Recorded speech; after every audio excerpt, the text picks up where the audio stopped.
Board will now come to order. Madam Clerk, please call the roll. Alderwoman Tyus. Alderwoman Middlebrook. Alderman Bosley. Alderwoman Hubbard. Alderwoman Negracia. Alderman Kotar. Alderwoman Rice. Alderman Gunther. Alderman Vollmer. Alderwoman Martin. Alderwoman Murphy. Alderwoman Howard. Alderwoman Green. Alderman Oldenburg. Alderman Rhodey. Alderman Todd. Alderwoman Davis. Alderwoman Spencer. Alderman Muhammad. Alderman Boyd. Alderman Vaccaro. Alderman Narayan. Alderman Cone. Alderwoman Clark Hubbard. Alderwoman Boyd. Alderwoman Navarro. President Reed. Here. Alderwoman Tyus. Alderman Bosley. Alderwoman Hubbard. Alderwoman Negracia. Alderwoman Rice. Alderwoman Martin. Alderman Oldenburg. Alderman Rhodey. Alderman Muhammad. Alderman Narayan. Alderwoman Boyd. 19 present. Quorum being present, we will be led today in prayer by John Watson Jr. from Maple Temple.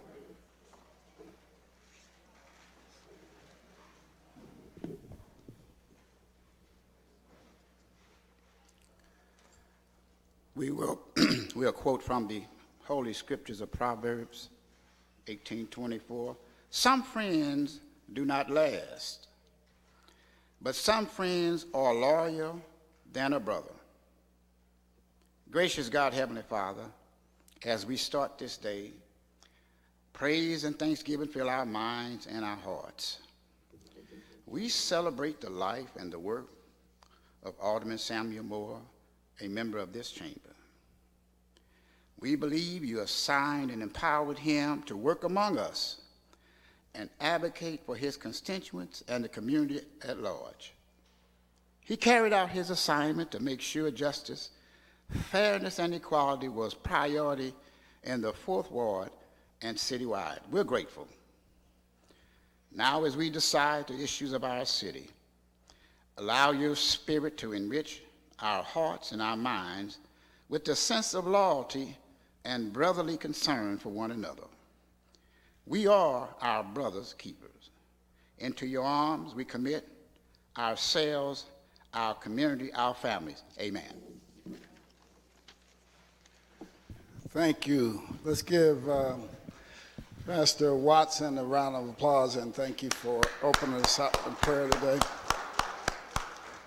We're going to spin with our regular order of business to take up our courtesy resolutions calendar. All the one from the 19th you recognize on the motion for our courtesy resolutions calendar.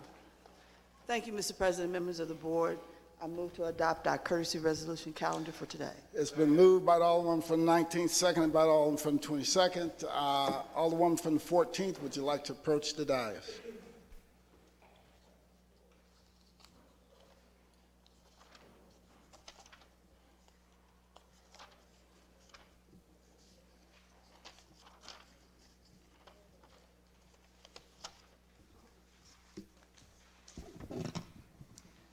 Today, I'd like to recognize the Bleeding Disorders Awareness Month is March, and I'd like to recognize the Gateway Hemophilia Association and their representative, Bridget Tyree. The Gateway Hemophilia Association communicates with people that have the bleeding disorder and with those around them on how to maintain a regular lifestyle with this affliction. They also advocate for people with bleeding disorders and to find a cure and support for those people. Bridget, I'd like to recognize your work with this association and wish you the best, and I appreciate your, they actually have their offices in my ward, and they do great work for those people afflicted with such disorders. At this time, I'd like to introduce Bridget Tyree, the president of the Bleeding Disorders Association.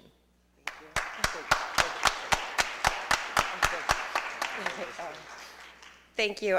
Just like you are advocates for the lovely city of St. Louis, we are advocates for the bleeding disorder community. We are the only nonprofit like that in the eastern part of Missouri, and we cover southern Illinois. So last week, I visited with Senator Roy Blunt, Congressman Clay. Yesterday, I visited with the state reps in Jefferson City, and today I get to visit with you, my Board of Aldermen. So thank you for what you do. I'm here because March is Bleeding Disorders Awareness Month, and we just serve the people with bleeding disorders. It's a chronic illness. It will never go away. There's different severities, and so we just want to make sure that they have access to health. So thank you for all that you do here today. Yes, sir. Yes.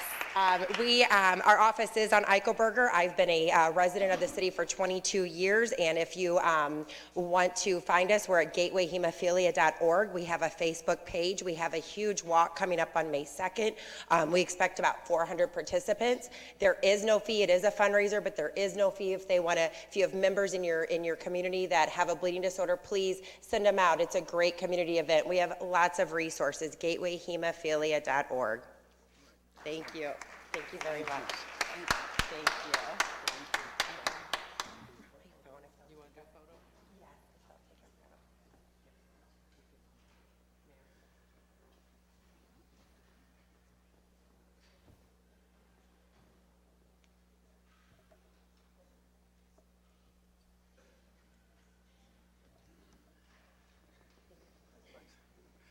As Bridget leaves, let's give her one more big round of applause.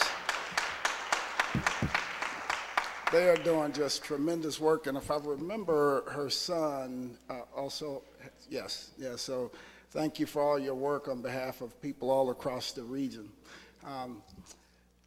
Alderwoman from the 26th, would you like to approach the dais?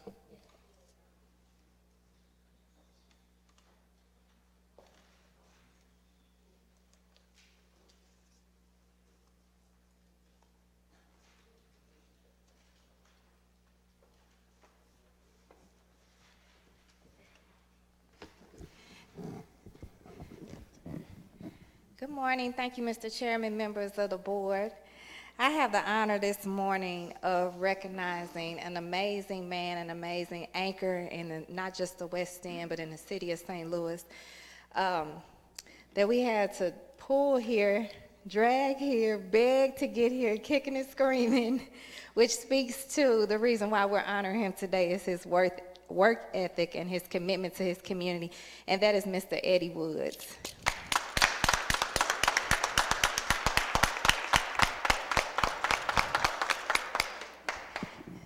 We're honoring Black business owners in the city of St. Louis this morning, and Mr. Woods made it a point to tell me, thank you, but it's not Black History Month, it's not Black History Day.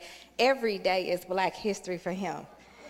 So thank you, Mr. Woods, for your commitment. What I say is I met Mr. Woods about a year ago on the campaign trail when I was trying to get his support.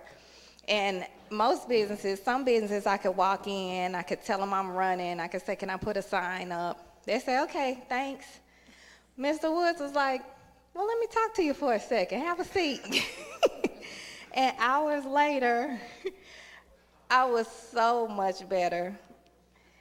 I had to thank him. I had learned a lot, and I earned his support. And I earned a place on his wall in his shop that's been in business for over 50 plus years in the city of St. Louis.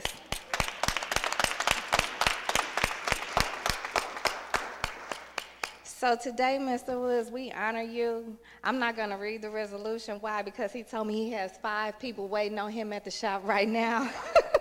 which is why I appreciate the spot to go first.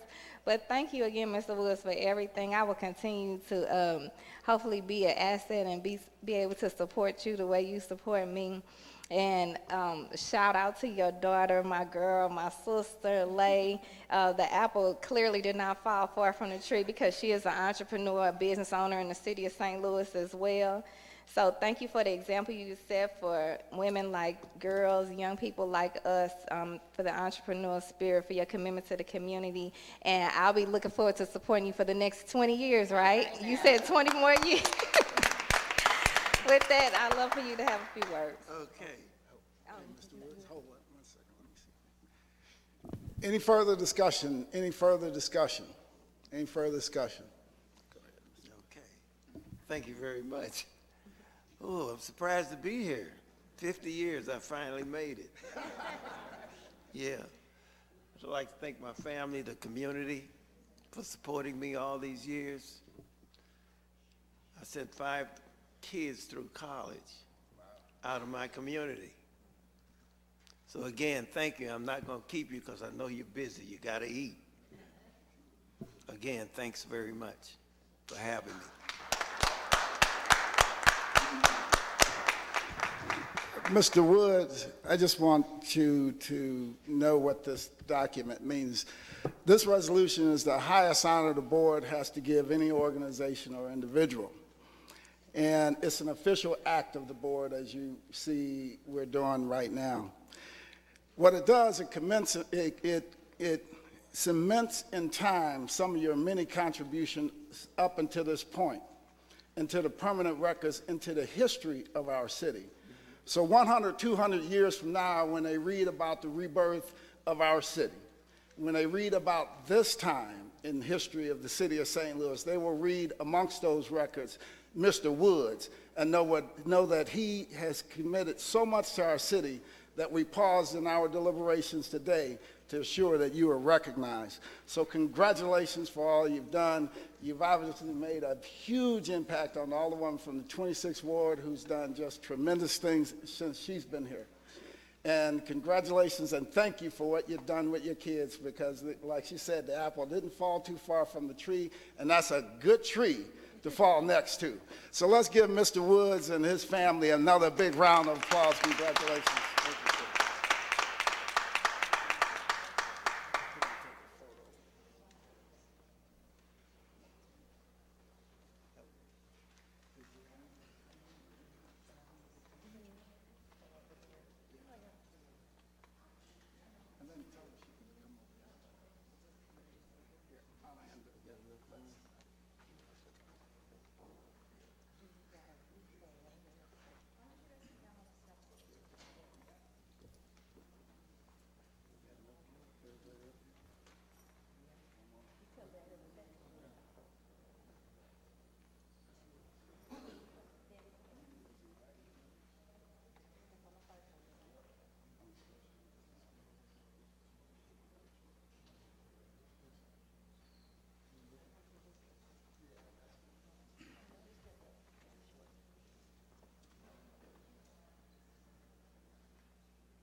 Alderman from the 22nd.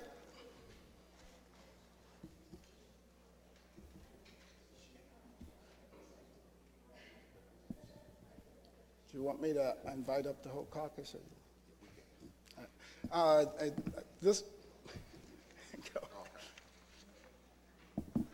Good morning.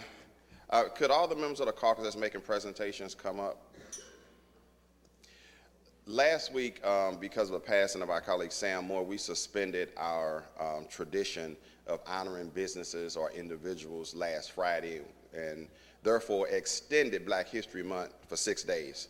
So today is our official celebration and recognition of individuals or businesses in honor of Black History Month. This year, we chose to do all businesses.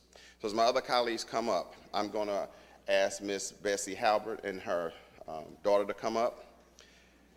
Ms. Halbert owns a business called Little Tot Shops, and it's been in the 5900 block of Martin Luther King since I was a junior in high school, since 1981. And she has survived seeing JCPenney, Woolworths, Tom McCann Shoes, all the brand name stores exit Martin Luther King in the Wellston Shopping District, which was once the mecca of this region 60 years ago. And so it's just with great pleasure that I stand to recognize Ms. Halbert for her almost 40 years in business on Dr. Martin Luther King Drive in the 5900 block. Tiny Tot Shop specializes in selling very nice clothes for young people.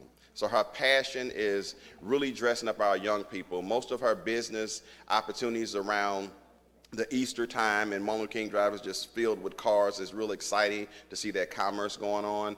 But throughout the year, it's very slow. But she has stayed there in spite thereof. And so I couldn't think of a better business to honor, for all her dedication and perseverance to remain there in our neighborhood in the 22nd Ward for almost 40 years.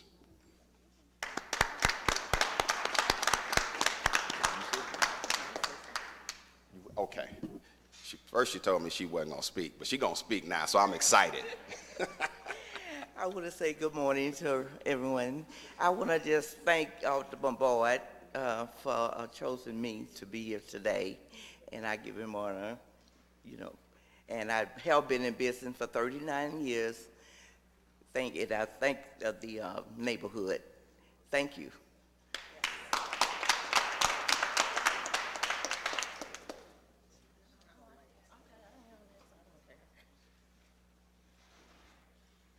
Good morning. Thank you, Mr. President. Esteemed colleagues, Mr. Roach, would you please come up?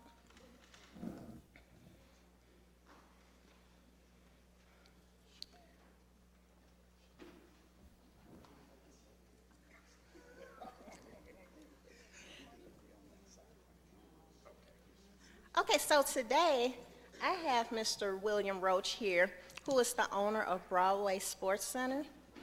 He is an amazing individual who has had a business in the 2nd Ward now. It will be 36 years in August.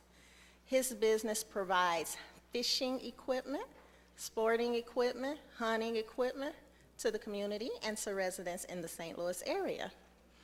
Mr. Roach hires individuals from the 2nd Ward to help run his establishment, and he has a high dedication and belief in these individuals. He allows them to make decisions for the business, to help them with their self-esteem, and to be a part of the business. He asks them to treat his business as if it's their own. You don't find that in a lot of business owners. That's a lot of yeah. It's a great feeling to be able to trust people. So I would like to thank Mr. Roach for being here today and for believing in the 2nd Ward and not leaving the 2nd Ward. So thank you very much, Mr. Roach. Would you like to have anything to say? Well, and see, he told me yesterday too that he was not going to say anything. I just want to say thanks. Go ahead. I would just like to say thanks to Mr. Middlebrook and the board. My business has been, like I said, for the 30-some years, and I try to provide service for the community and also the city. And we're the only sporting good bait shop that's in the city at this time. And again, I'd like to say thank you, and that's all I have to say.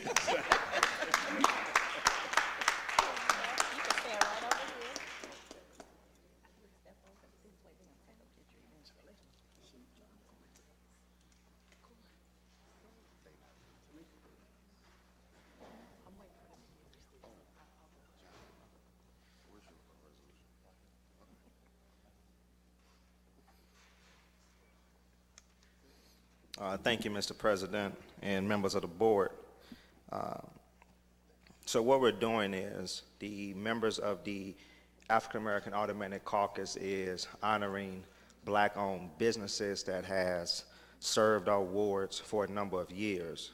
And I would like to honor Ronald L. Jones Funeral Chapels. It started off in the 27th ward, then the 26th ward. Now it's presently in the 21st ward. And Mr. Ronald L. Jones has, oh, come up, my friend.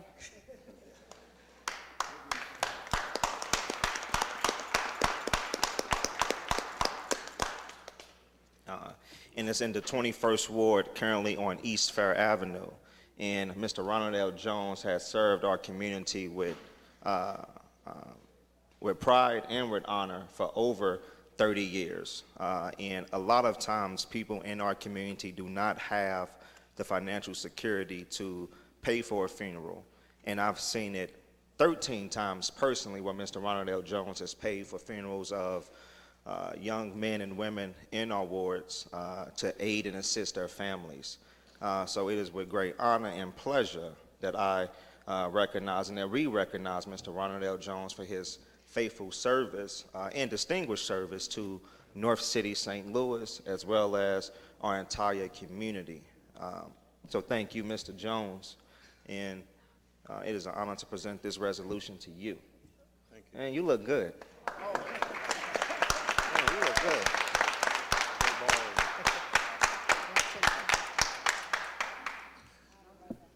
Many times, many businesses run from the city. I've been born, raised, and live in the city. And I don't just serve my ward, it's the whole entire city. You know, because of the fact that people, and I tell everybody, you never know when it's going to be your turn to be in need. So the thing about it, we are part of the community, and we'll always be a part of it. Thank you.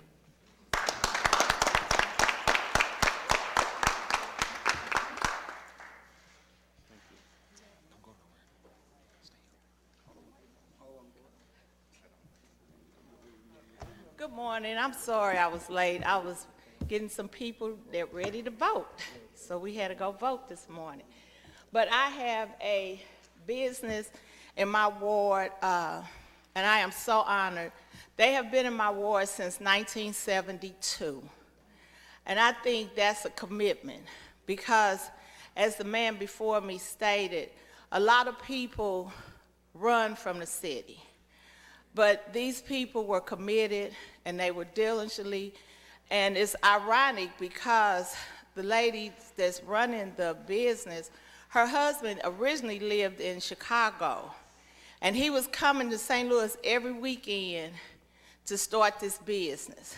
And when the people found out that he was trying to start a business in St. Louis, they fired him.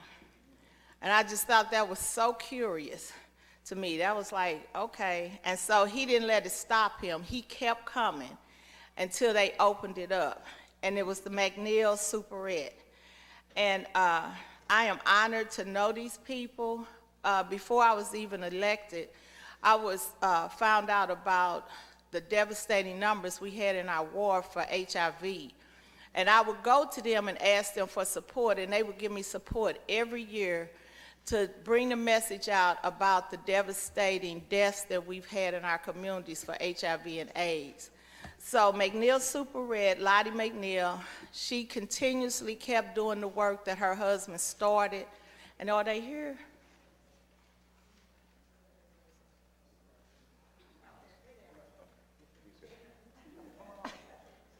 She's kind of shy publicly, but she's not behind the doors, trust me.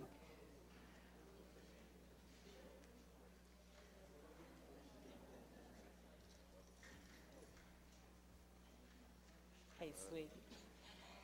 And this is her son. And they diligently work on that corner. And she works and she fusses and she raises sand and she gets on the police. She gets on the guys in the community, and they know don't mess with Miss Lottie because she will set you straight. And so I am honored to know her and her son, They are stable. They have been stable in the Walnut Park community since 1972. It was started by Frank Littles from his dream to be an entrepreneur. He wanted to invest in one of the most beautiful neighborhoods in St. Louis, Walnut Park. The Super Red was successful in the beginning, but was met with many obstacles throughout the years. The neighborhood began to deteriorate, crime infested the neighborhood, and the many neighbors that once called Walnut Park home began to move out, and others moved in. Whereas McNeil's began to see a rise in thefts and break-ins, but Frank was determined to stay. Building a great relationship with police, he saw that many officers would see him coming out in clothes and ensure he left safely. Whereas as the years went on, crime progressed as well as obstacles to remain open. The neighborhood wanted McNeil's to remain, but the city did nothing to help. Calling the police in times of trouble labeled the business as a nuisance.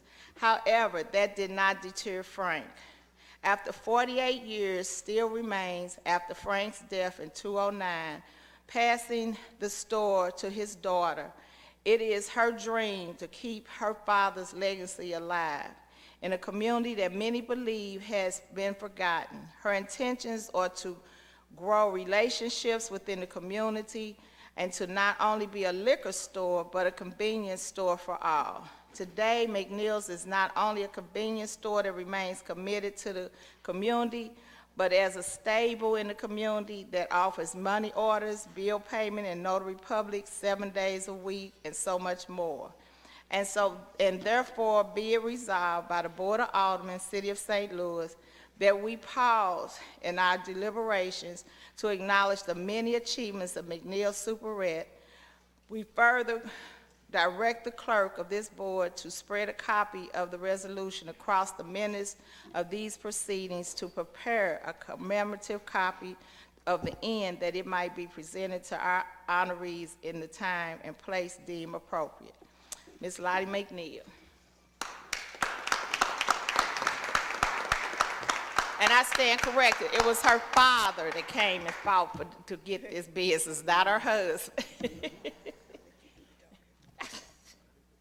I don't know why she's shy. I really don't. Not today. I don't know why she's shy. I'm like, you want to say something? I would like to thank the city when they were there for me, also the police department when they were there for me. I have a bad reputation of saying, what are you outside for? I pay the taxes here, you have to move on.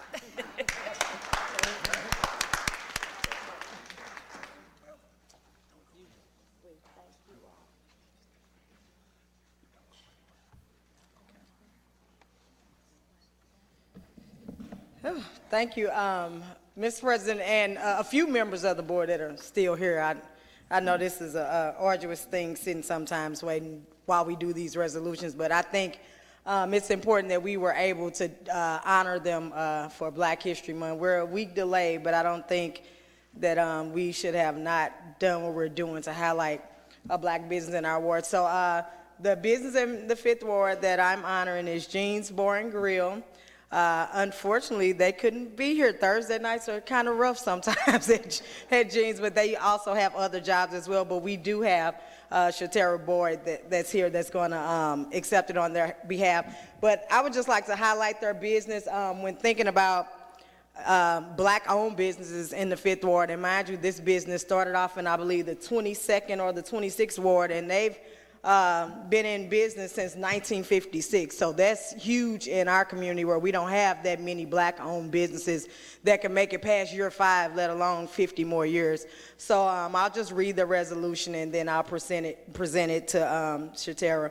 Being an entrepreneur, Mr. Austin opened a bar and grill in 1955 on Finney and Pendleton, which he named Jean's Cotillion at a time when African Americans were still new to that area. And whereas the bold move helped further integrate that community and bring a diversity of food, activities, and patronage. And whereas later Mr. Austin moved his business to 5402 Easton, now called Dr. Martin Luther King, in 1965, taking his energy and business sense to another part of the St. Louis community. And whereas after Mr. Austin's passing in 2005, the business renamed remained in the family under the leadership of the daughter Sherry Austin and his granddaughter Ebony Austin Weston. And whereas in 2015, under a new name, Jean's Bar and Grill relocated to 1319 St. Louis Avenue in the Old North St. Louis neighborhood and has continued for 65 years to be a prominent long-term African-American business within the African-American community.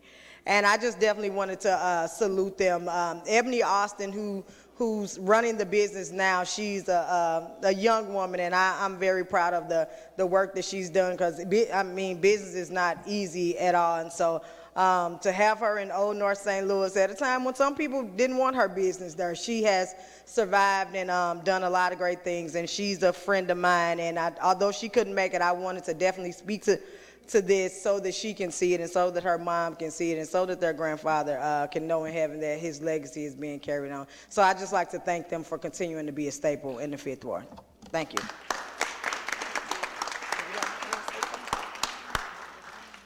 And real quick, I also want to salute Shatera too. She passed her exit exam for her degree last night or a couple of days ago, so I'm happy about that. Congratulations.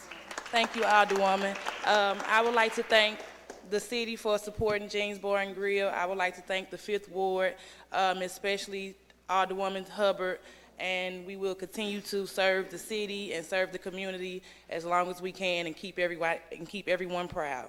Thank you.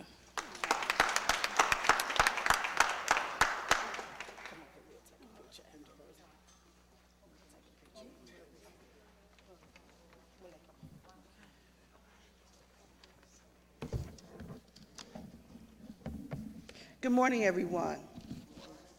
It is a great honor that I can stand here today and recognize not only just individuals, but an actual physical development that has truly, truly made a difference in the Midtown area, in Jeff Vanderloo area of the city of St. Louis.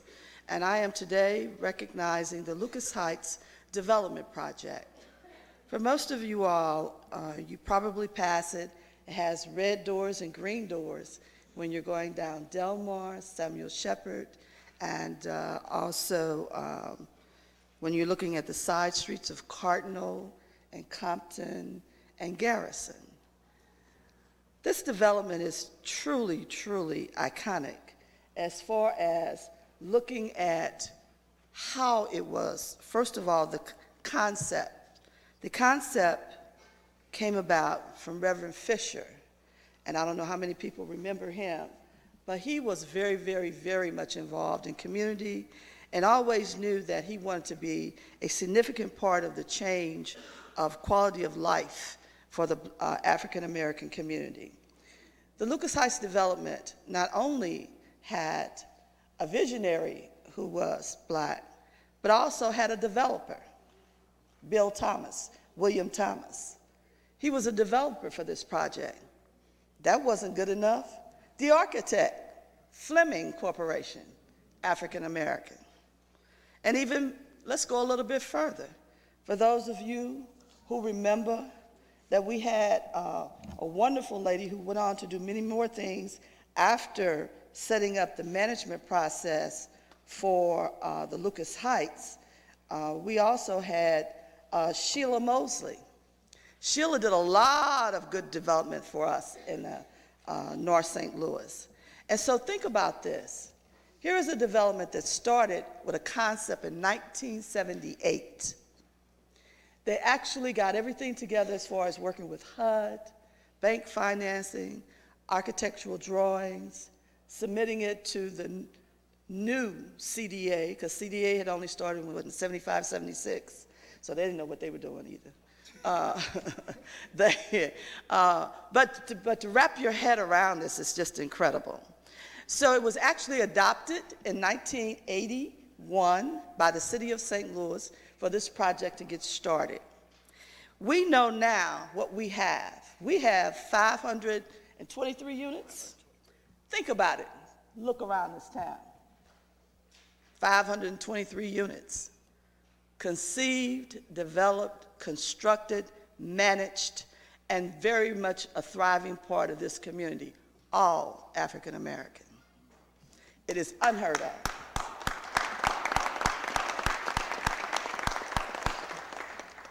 And I cannot stand here and not mention my friend, the great educator, Bill Pearson, because he was definitely involved. And it's like raising children sometimes when you have a project like this.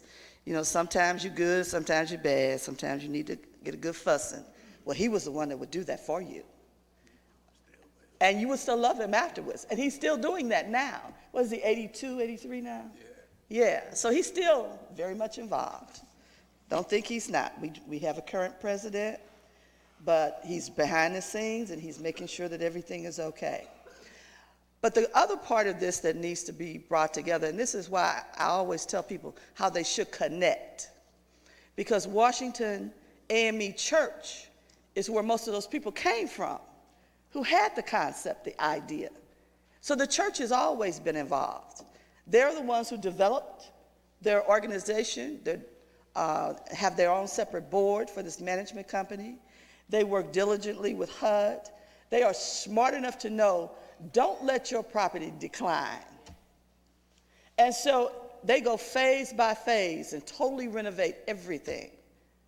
Your last renovation was what, 15 million? 15 million. We're currently working on redoing the senior citizen. Right. So we know how to do it right. Give us a chance, get out of our way. That's critical to understand. And we should do more of this. We definitely should do more because it needs to be done. And we have one of our members of the board here. We have major staff, property managers, maintenance. And I'm gonna tell you something, they take care of me. I live in Lucas Heights. They take care of me. I feel safe, okay? And you can't go many places today and feel safe with our city under siege with crime. So I thank you. I thank you for everything you do. The property manager for Metropolitan Village, the senior building is not here, but I spoil them. I love my senior citizens, and I appreciate how well you take care of them. I thank you so much for that. And so what I'd like to do is just to say to you, and honoring you for all that you do, we have currently looked at and made sure that you are now in the archives of the city of St. Louis. So I wanted to honor you, all of you. Thank you. Continue the good work. You still got some, and this is another thing, they're responsible enough to buy all the vacant land around them and take care of it, okay? When I say good stewards, they're good stewards. When the 8th District Police Station became vacant, they bought it. They buy the LRA lots by them. It's amazing. So would you like to have a few words, Attorney? All right. It's an honor to be here on behalf of the Lucas Heights Board. This award really belongs to Dr. Dix and Mr. Pearson. They are the people that have been most instrumental in maintaining the stability of the organization, and I would like to thank these guys back here because they do a wonderful job of keeping our apartments up to par. She does a wonderful job in screening the tenants, and I just want to say thank you very much, and we hope to improve on our steady stability and build some more units in the foreseeable future. Thank you. Thank you.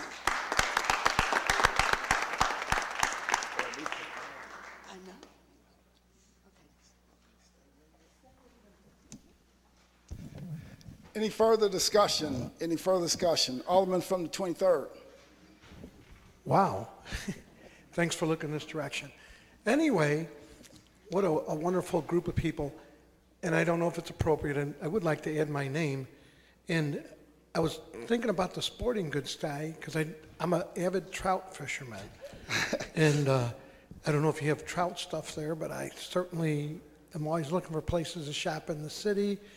And the second young lady that was up there who said she was in business for 36 years, you don't look like you could be old enough to be in business for 36 years. Anyway, I don't know, and again, I understand this is a caucuses thing, but if it's appropriate, I would like to add my name.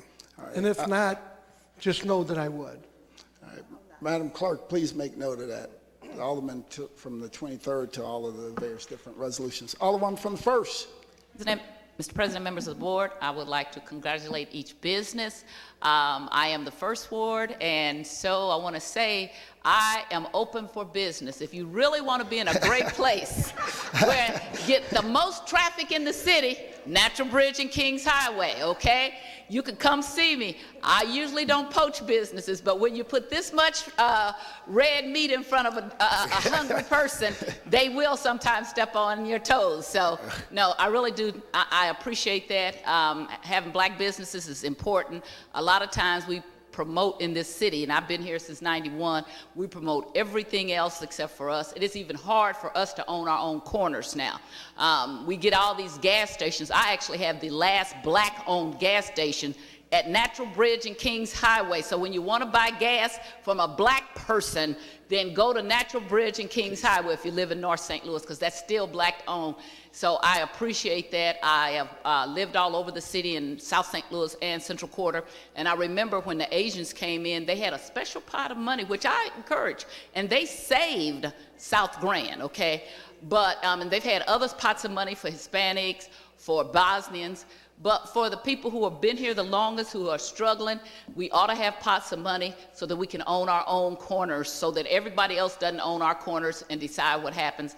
So my hat is off to all of you. And like I said, 622-3287 gets you every alderperson. Alderwoman Sharon Tyus, don't forget that. Congratulations to all of you. All right, thank you.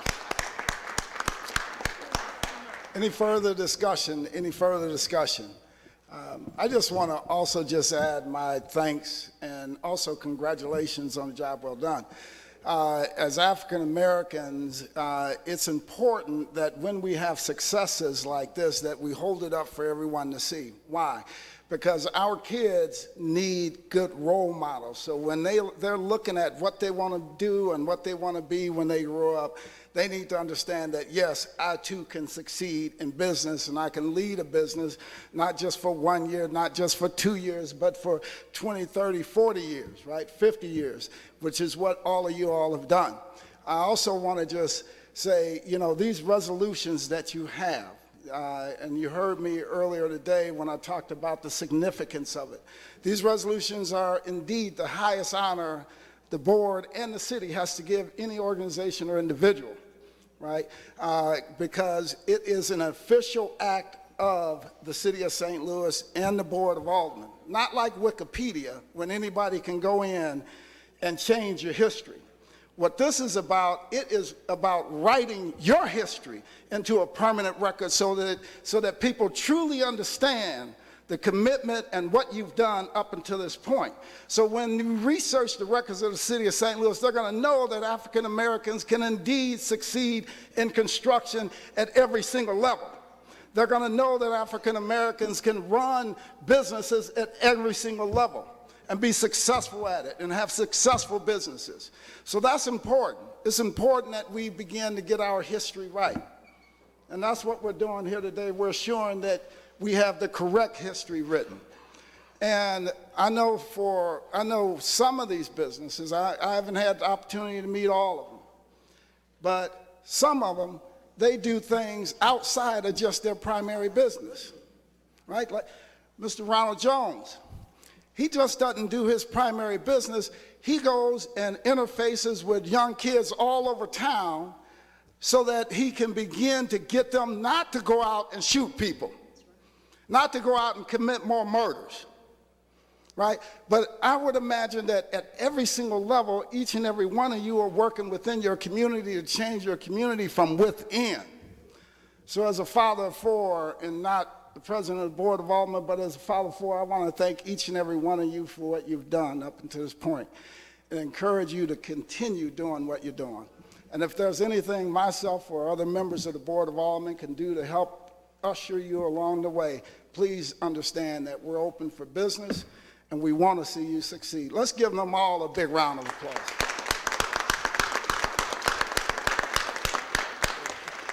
And Ronald Jones, you know, because he has this R there, and you know, my name is Reed, so Ronald said that he's going to leave that diamond-studded gold R with me today. He's like, no way. All right. Thank you. I think we're going to line up here for photo.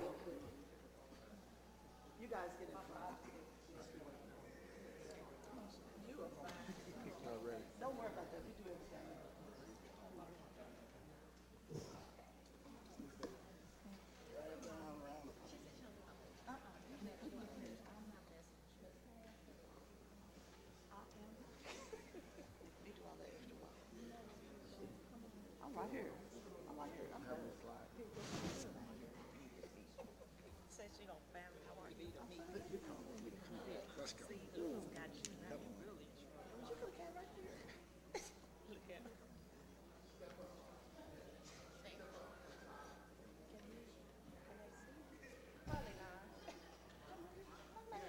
You're shorter than me. Yes, we got you.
Celebrations for mine. Miss Marlene, you want me to carry your stuff out? Yes, ma'am.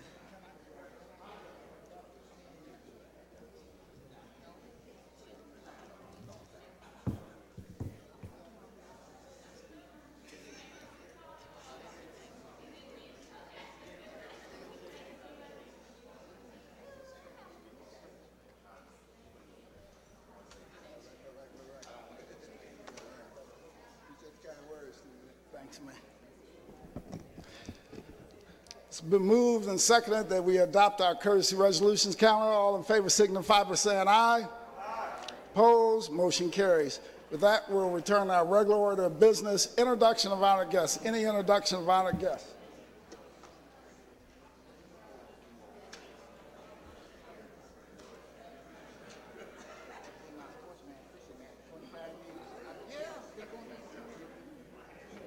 Alderman from the 14th.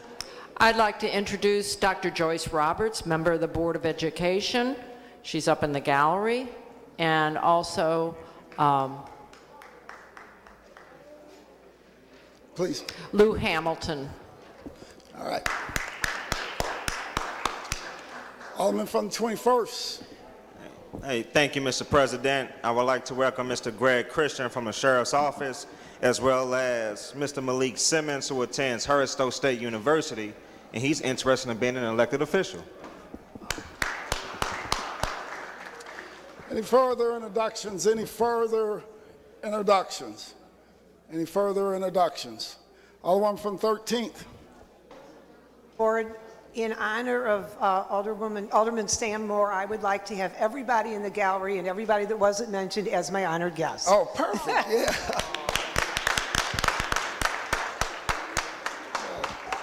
Sam would appreciate that. Any further introductions? Any further introductions? Alderman from 10th like to wrap us up.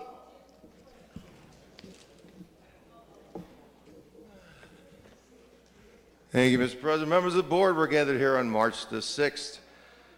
It was on this day in 1899 that the first aspirin was ever invented by the Bayer Corporation over in Germany. But more importantly, this is Employee Appreciation Day. So I think we all stand up and give our whole staff a round of applause. Yeah, let's please. They work hard for us. Thank you guys very much.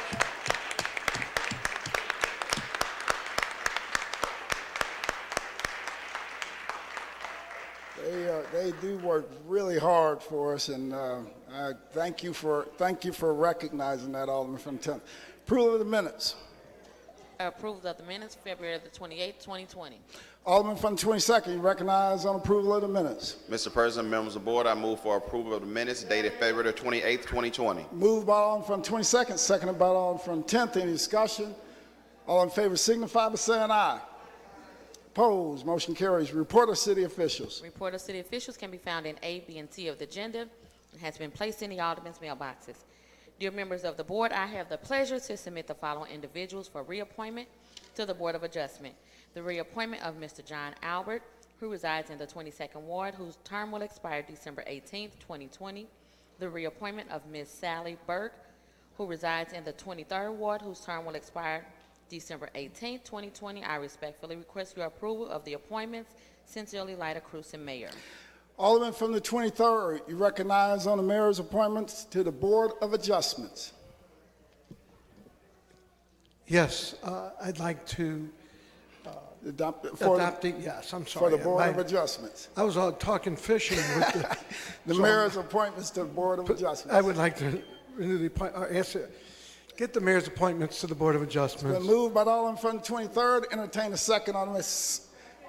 Seconded by the Alderman from the 6th. Alderman from the 1st. Mr. President, members of the board, I'd request that the person who is sponsoring the mayor's appointments to the Board of Adjustment take them to his committee so we can ask questions. I have a lot of problems with the Board of Adjustment. I was hoping that you might be able to have a committee hearing so we could talk to them. If not, I will bring them before my committee because they do things that are totally ridiculous against North St. Louis. And I think that they ought to be made to answer. And they have not turned in, they're supposed to turn in reports that they have not turned in. It makes no sense for us to keep appointing people and they're not doing what they're supposed to do.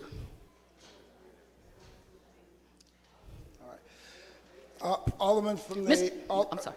hold on a sec. Alderman from the 1st, would you like the Alderman from the 23rd to yield? Mr. President, I would. Alderman from the 23rd, will you yield to the Alderman from the 1st? I will. Alderman from the 23rd, from 1st, please proceed. Mr. President, members of the board, Alderman 23rd, there are reports that are supposed to be made yearly from the Board of Adjustment. Since I've been back here, I have not gotten them. They have hearings. They just had a hearing in my ward. They're supposed to give notice. I don't get them. When I call over there to try to find out, everybody goes silent, like they don't know what's going on. They need to be answering questions. They're pushing gas stations in North St. Louis up against people's houses, like Wendy's puts out hamburgers, but they're not doing it in other parts of the community. They live in other parts of the community, and they are totally disrespecting North St. Louis. If they put another daggum gas station up against somebody's house, they ought to be forced to live there. And therefore, I ask you, if you would please bring them in to make them so that they can answer questions why they haven't turned in their yearly reports for the last 7 years, and also why is it that they think it's all right to put gas stations and everything up against houses in North St. Louis, but put them in commercial and industrial areas in other parts of the city? You know where I'm at. I respect you. So I would like this to go to committee. It could be mine or yours, but that... It would be fine with yours. That's okay. fine. So I would like to send this to the Public Safety Committee. Okay. All right. Alderman from the 23rd, would you like to I would like to send that. And would you like to first withdraw your original motion? Yes, I will withdraw my original motion. Okay. There's no second on it. I'd like to refer it to committee, which we will do this Thursday. And roughly it's 11 o'clock. There's some other stuff we're doing that same day. All right. There was a second by the Alderman from the 6th, but if you withdrew your first, we're good. Would you like to now make a motion to send the mayor's appointments for Board of Adjustments to Public Safety Committee? Yes, I'd like to move that we send the mayor's appointments to the Public Safety Committee, which will do this for this Thursday. That's all right. It's been moved by the Alderman from the 23rd. Entertain a second on that motion. Seconded by the Alderman from the 24th. Any discussion? All in favor signify by saying aye. Opposed? Motion carries. Madam Clerk, please assign the mayor's appointments to the Board of Adjustments to the Public Safety Committee. So noted. That is extent of report of city officials. We dispense with line item 7. Would anyone like to take any bills off of any of our informal calendars? Would anyone like to take any bills off of any of our informal calendars? We will dispense with line items 8 through 10, first reading of board bills. The following, I'm sorry, we have none. Alderwoman from the 6th. Thank you, Mr. President. I was hoping to be recognized to move Board Bill 189 to the perfection calendar. All right. I didn't see, you weren't standing to be recognized for when I asked did anyone want to take any bills off the informal calendar. Okay. But are you wanting to move one right now? If I could, yes, Oh, Board yes. Bill 189. Okay, we'll go back to that. It's still close enough. Which one? 189, please. 189. All right, would you want to place it on the regular perfection calendar? I would. All right, Madam Clerk, please place Board Bill 189 on the regular perfection calendar. Thank you, Mr. President. So noted. All right. First reading board bills, We have none. reference to committee, We have none. second reading. The following board bills were reported out of Neighborhood Development with a due pass recommendation. Board Bill 118, sponsored by Alderman Rhodey, an ordinance approving a redevelopment plan for the 3974 Sarpy Avenue area. Board Bill 123, sponsored by Alderman Vollmer, an ordinance approving a redevelopment plan for the 5476 Dempsey and 5027 Daggett Avenue area. Board Bill 144, committee sub-sponsored by Alderman Todd, an ordinance approving a redevelopment plan for the 3765 Lendell Boulevard area. Board Bill 162, sponsored by Alderman Rhodey, an ordinance approving a redevelopment plan dated November 6, 2019 for the 4565 through 4591 McCree Avenue area. Board Bill 197, sponsored by Alderwoman Murphy, an ordinance approving a blighting study and a redevelopment plan for 3808 Wilmington Avenue redevelopment area. Board Bill 201, sponsored by Alderwoman Howard, an ordinance approving a blighting study and redevelopment plan for 3933 Dolores Street redevelopment area. Board Bill 204, sponsored by Alderwoman Martin, an ordinance approving a blighting study and a redevelopment plan for the 6924 Idaho Avenue redevelopment area. Board Bill 209, sponsored by Alderwoman Clark Hubbard, an ordinance approving a blighting study and a redevelopment plan for 5258 and 5268 Maple Avenue redevelopment area. Board Bill 210, committee sub, sponsored by Alderman Bosley, an ordinance approving a redevelopment plan dated January the 21st, 2020 for the Jefferson, Gamble, Elliott, Mills area in the city of St. Louis. The following board bills were reported out of Parks with a due pass recommendation. Board Bill 135, sponsored by Alderwoman Ingracia, Alderman Muhammad, Alderwoman Spencer, and Alderman Todd. An ordinance allowing persons, business, enterprise, and other entities, organizations, and groups who reserve any of the city of St. Louis park amenities by permit issued by the city's Department of Parks, Recreation, and Forestry to exclude from the permitted area persons carrying firearms in accordance with 571107 of the revised statutes of state of Missouri, regardless of whether carry, conceal on or about their person, and whether they hold a concealed carry permit or endorsement, and containing an emergency clause. Board Bill 219, sponsored by Alderwoman Navarro, Alderman Coulter, Alderman Gunther, Alderwoman Ingracia, Alderwoman Rice, Alderwoman Green, and Alderman Narayan. An ordinance entitled Building Energy Performance Standards. The purpose of this ordinance is to establish energy performance standards for certain buildings in the city of St. Louis. The following board bills were reported out of the HUD's committee with the due pass recommendation. Board Bill 203, sponsored by Alderman Coulter, an ordinance approving a redevelopment plan dated January the 21st, 2020 for the 300 North Tucker Boulevard area. Board Bill 205, sponsored by Alderman Coulter, an ordinance approving a redevelopment plan dated January the 21st, 2020 for the 1501 South 7th Street area. Board Bill 212, sponsored by Alderwoman Martin, an ordinance recommended by the Planning Commission on February the 3rd, 2020 to change the zoning of property as indicated on district map and in city block 3209 from B, two-family dwelling district, to E, multiple family dwelling district at 8201 and 8221 Minnesota Avenue, so as to include the described parcels of land in city block 3209 and containing an emergency clause. Board Bill 213, sponsored by Alderman Bosley, and ordinance approving a redevelopment plan dated January the 21st, 2020 for the 4101 North Grand Boulevard area.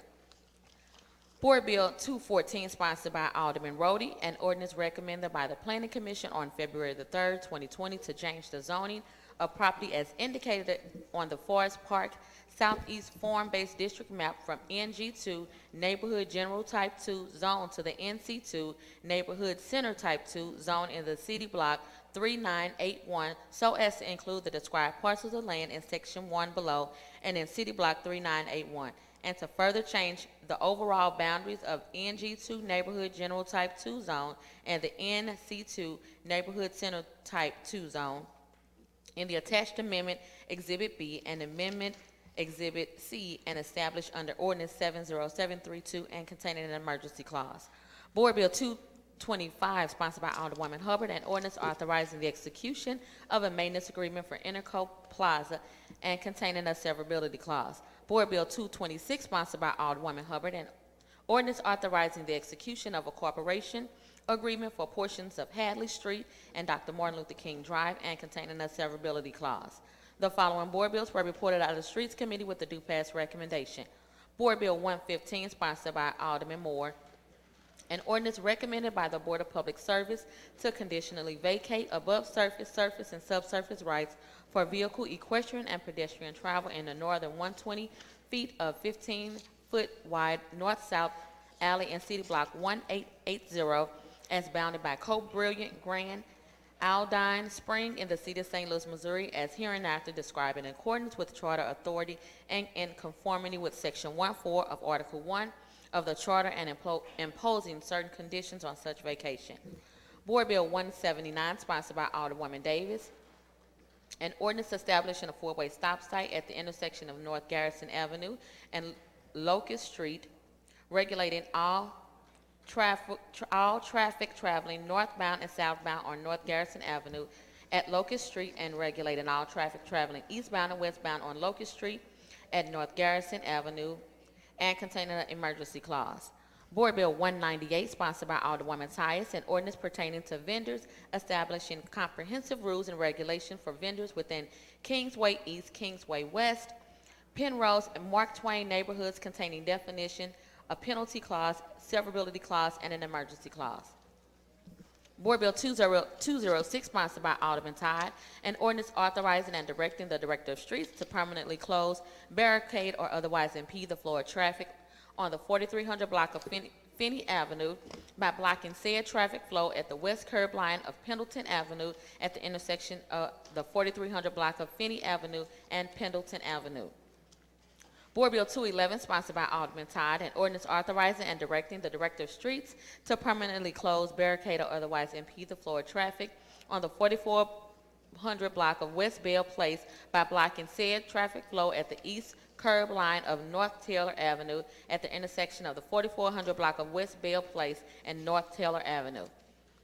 Board Bill 220, sponsored by Alderwoman Clark Hubbard, an ordinance recommended by the Board of Public Service to conditionally vacate above surface, surface, subsurface rights for vehicle, equestrian, and pedestrian travel in the 15-foot wide north-south alley in City Block 3874 West in the city of St. Louis, Missouri, as hereinafter described in accordance with Charter Authority and in conformity with Section 1.4 of Article 21 of the Charter and imposing certain conditions on such vacation.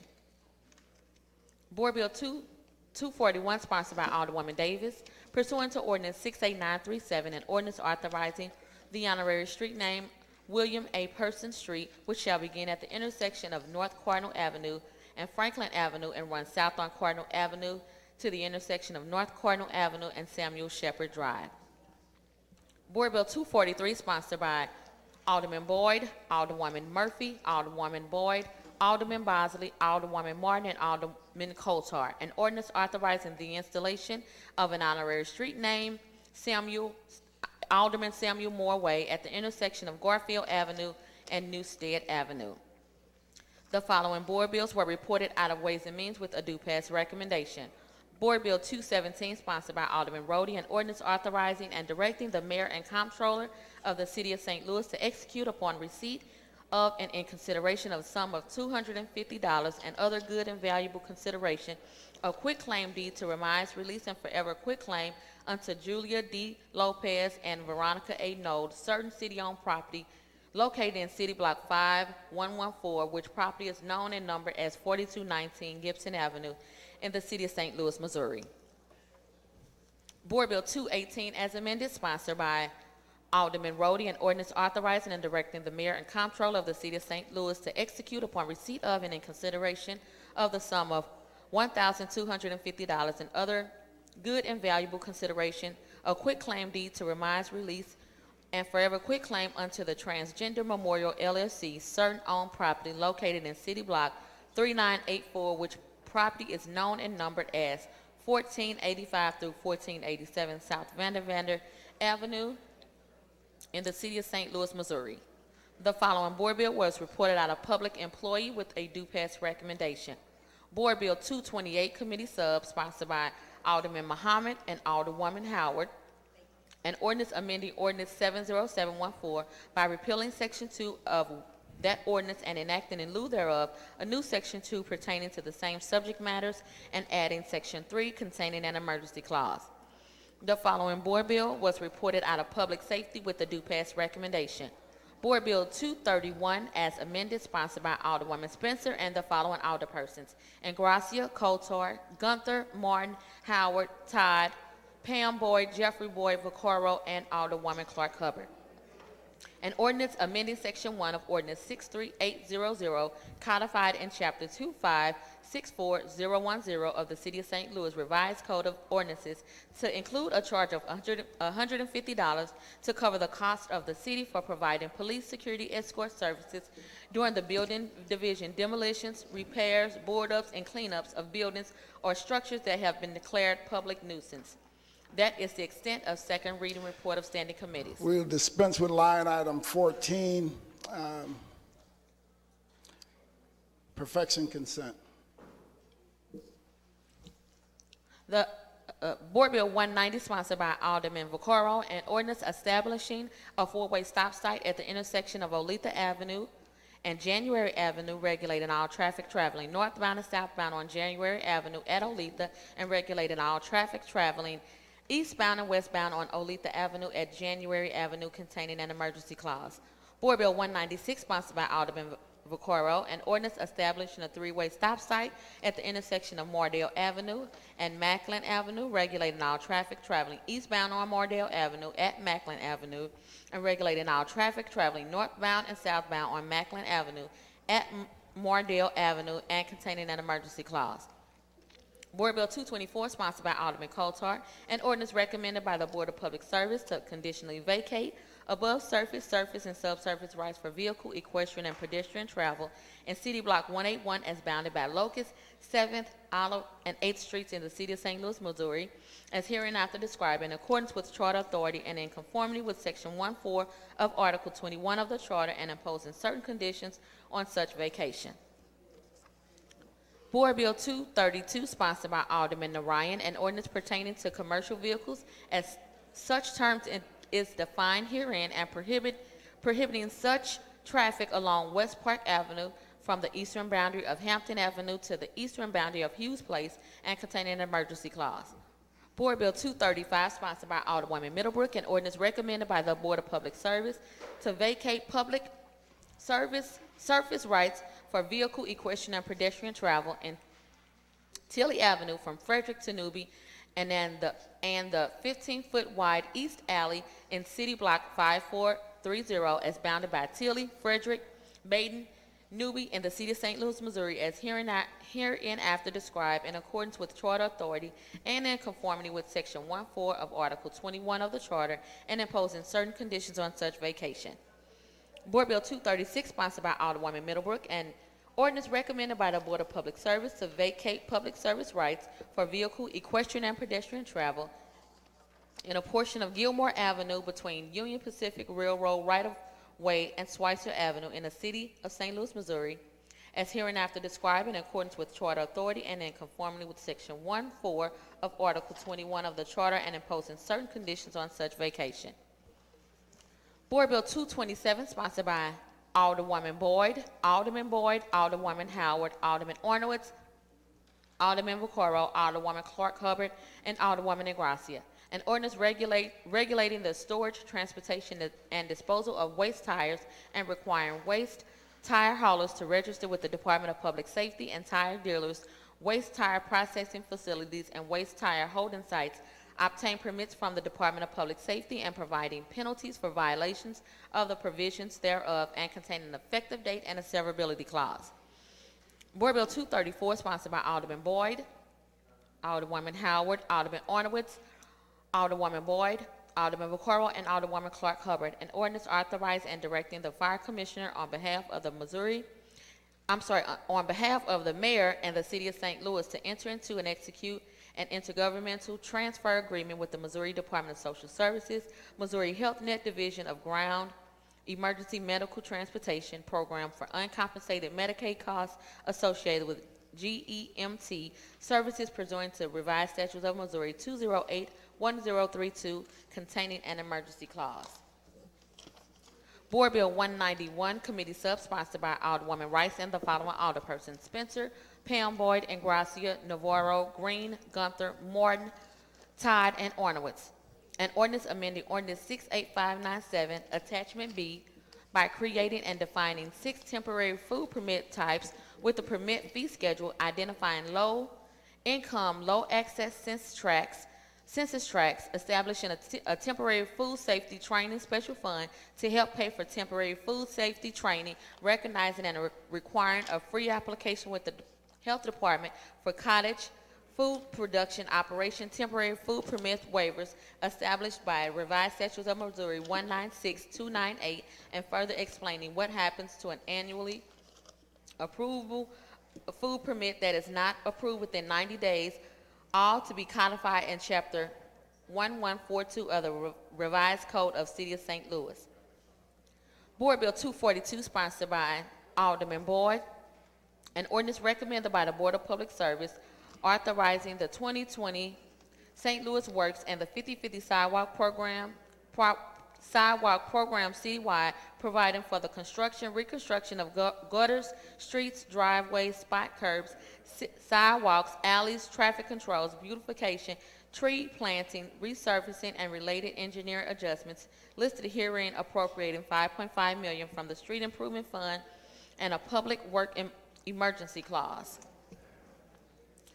Board Bill 208, Committee Sub, sponsored by Alderman Narayan and the following alderpersons: Tyus, Middlebrook, Ingracia, Rice, Gunther, Morton, Ornowitz, Green, Spencer, Vaccaro, Clark Hubbard, Pam Boyd, Navarro, and Cotard.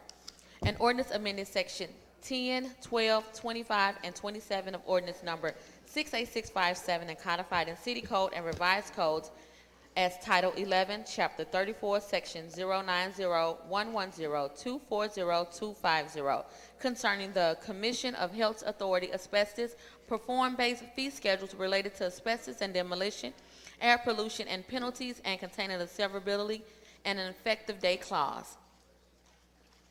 Board Bill 239, sponsored by Alderwoman Ingracia, Alderwoman Rice, Alderwoman Green, and Alderman Cotard. An ordinance. Oh, I'm sorry. That is the extent of perfection consent calendar. It's been moved. Alderman from the 22nd. Would you like to make the motion for? I move that we adopt a perfection consent calendar. Moved by the Alderman from the 22nd. Hold on a second. Entertain a second on that motion, seconded by the Alderman from the 14th. Alderman from the 24th, please state your point of order. Yes, I'd like to move Board Bill 208, Committee Sub, off of the perfection consent calendar and onto the perfection calendar. Madam Clerk, please make note of that. Board Bill 208.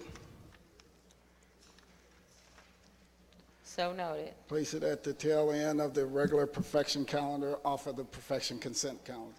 Any further discussion? Any further discussion? It's been moved and seconded that we adopt our perfection consent calendar. All in favor signify by saying aye. Aye. Opposed? Motion carries. Alderman from the 17th. To move or request that we suspend the rules for the purpose of taking Board Bills number 217 and 218 from the second reading calendar to perfection. It's been moved by the Alderman from the 17th, seconded by the Alderman from the 10th, that we suspend our rules for the purposes of moving Board Bills 217 and 218 to the regular perfection calendar. Any further discussion? Madam Clerk, please call the roll. Alderwoman Tyus. Alderwoman Middlebrook. Alderman Bosley. Alderwoman Hubbard. Alderwoman Ingracia. Alderman Kotar. Alderwoman Rice. Alderman Gunther. Alderman Vollmer.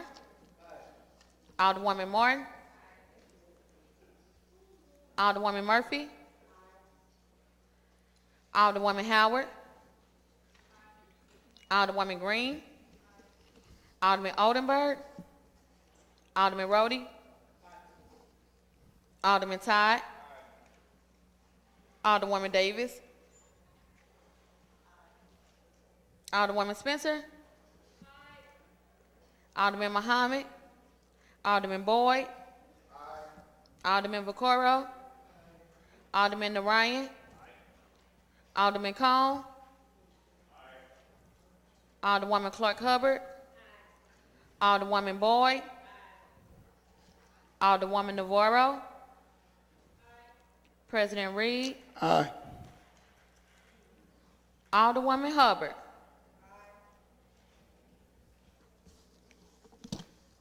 Alderman Oldenburg. Alderman Muhammad. 26 aye votes. By your vote, you sustain the motion of the Alderman from the 17th and move the Board Bills 217 and 218 as amended to the regular perfection calendar. Madam Clerk, please place Board Bills 217 and 218 as amended at the tail end of the regular perfection calendar. So noted. Board Bills for perfection.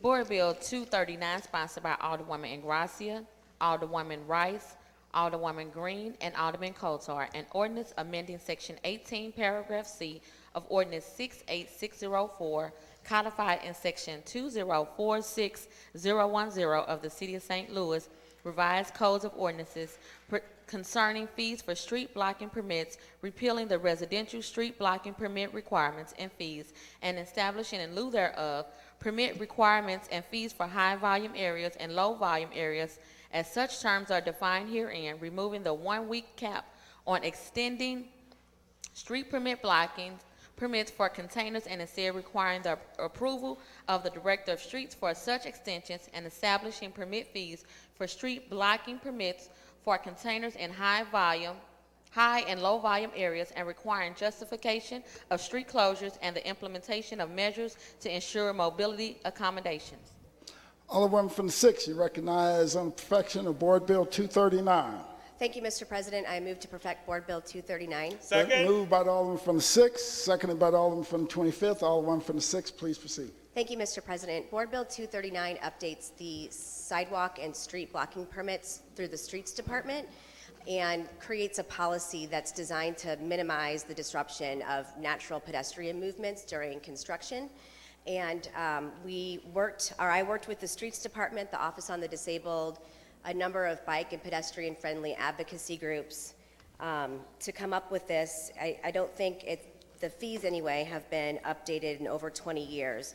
And so the fees generated will provide the staffing that the Streets Department needs to implement and enforce this program so that we have safer, easier ways for those walking, cycling, using a wheelchair in their neighborhoods and in high-volume construction areas such as the Central Corridor or downtown. Any further discussion? Any further discussion? Alderman from the 7th.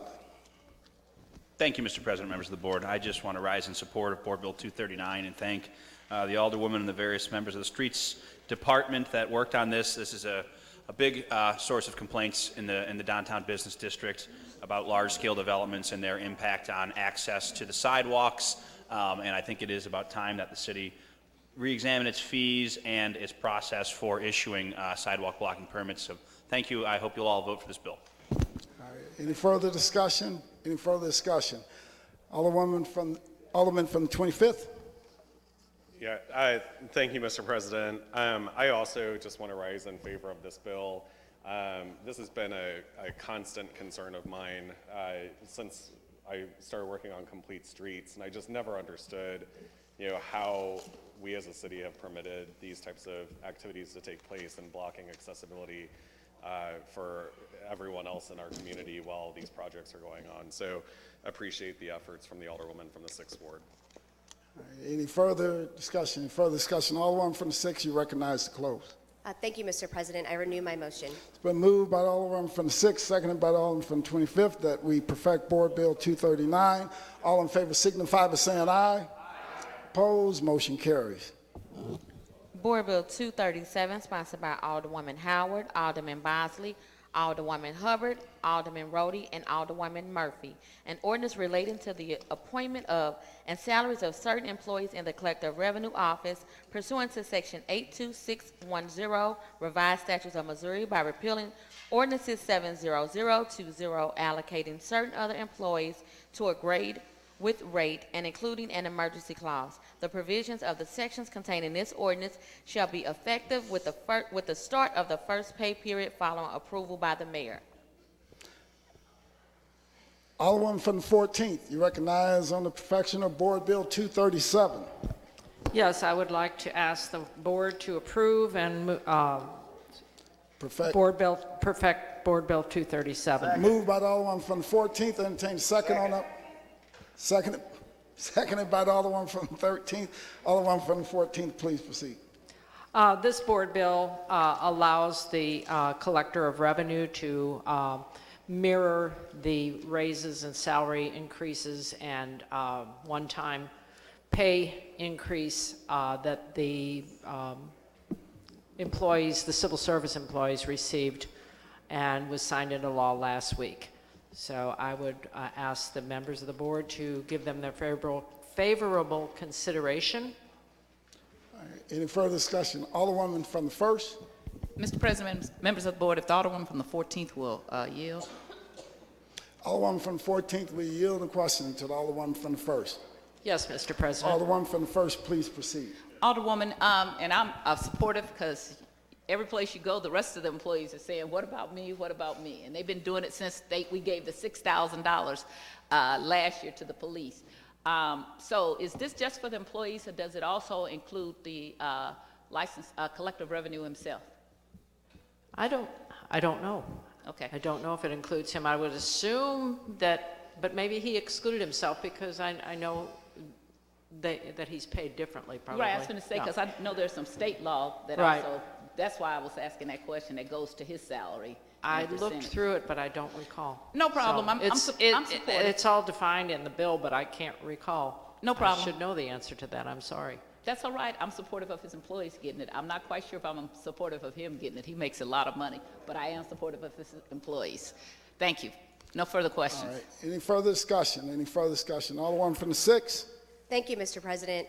I am supportive of this bill. I just wanted to clear up, since there was a lot of conversation last week about this being an increase in the minimum wage that the city pays, and that is not addressed in this bill. What is addressed in this bill is simply the merit increases, the 1 or 2 time merit increases, and that went to the Civil Service Commission to be passed. The minimum wage did not. It's my understanding that the way that that was passed was via something called a recruitment rate that allows the Director of Personnel to raise the floor on the minimum wage that a job is able to pay, but there's no way that we have any assurances that it's going to be permanent. It's just at the discretion of the Director of Personnel. I just wanted to make that clear, but do thank the Alderwoman from the 14th. I am voting for this bill today. All right. Alderman from the 24th. Would the Alderwoman from the 14th yield for questioning? Alderwoman from the 14th, will yield the question to the Alderman from the 24th. Yes. Please proceed, Alderman. Thank you. I just have one quick question, and I am supportive of this. Is this part of a bigger plan to address pay raises throughout multiple departments, or is this do you intend to stop this here, I guess, with the collector of revenue? Well, most of the, what we call patronage offices have appealed for this.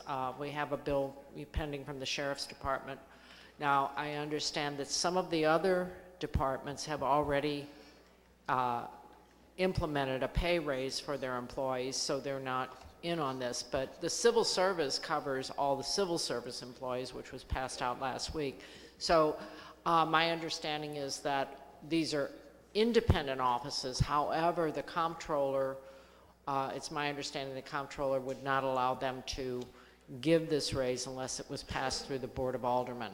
So they have to demonstrate that they have that money in their budget to do that. So I'm sure that the collector and those people that have appealed for it have the money in their budget. So I don't know. I haven't heard from anyone else. I know Alderwoman Collins Muhammad co-sponsored the Sheriff's Department, and we have the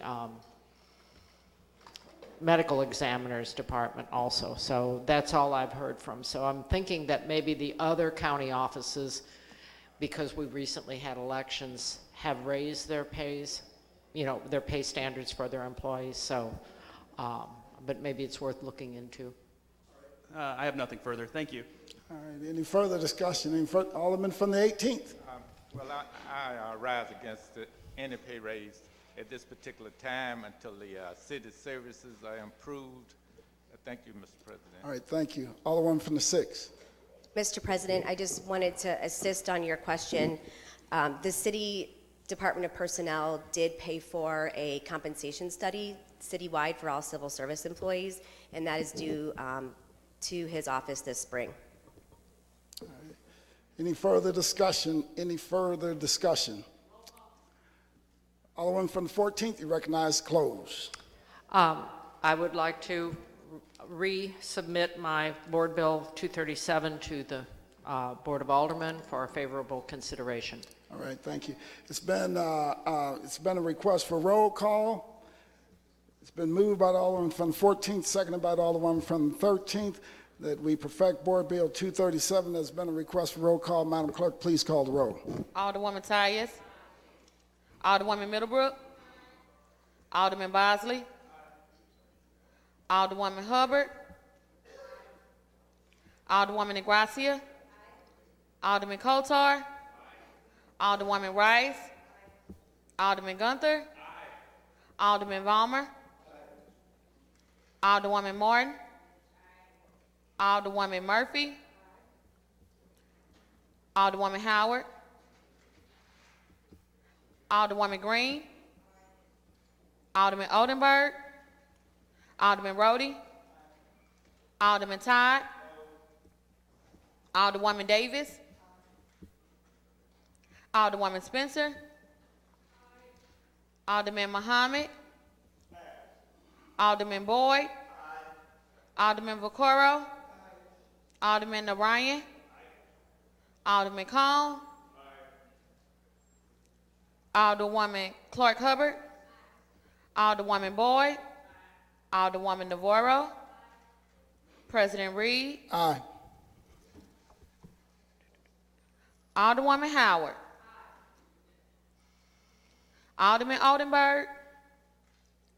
Alderman Muhammad.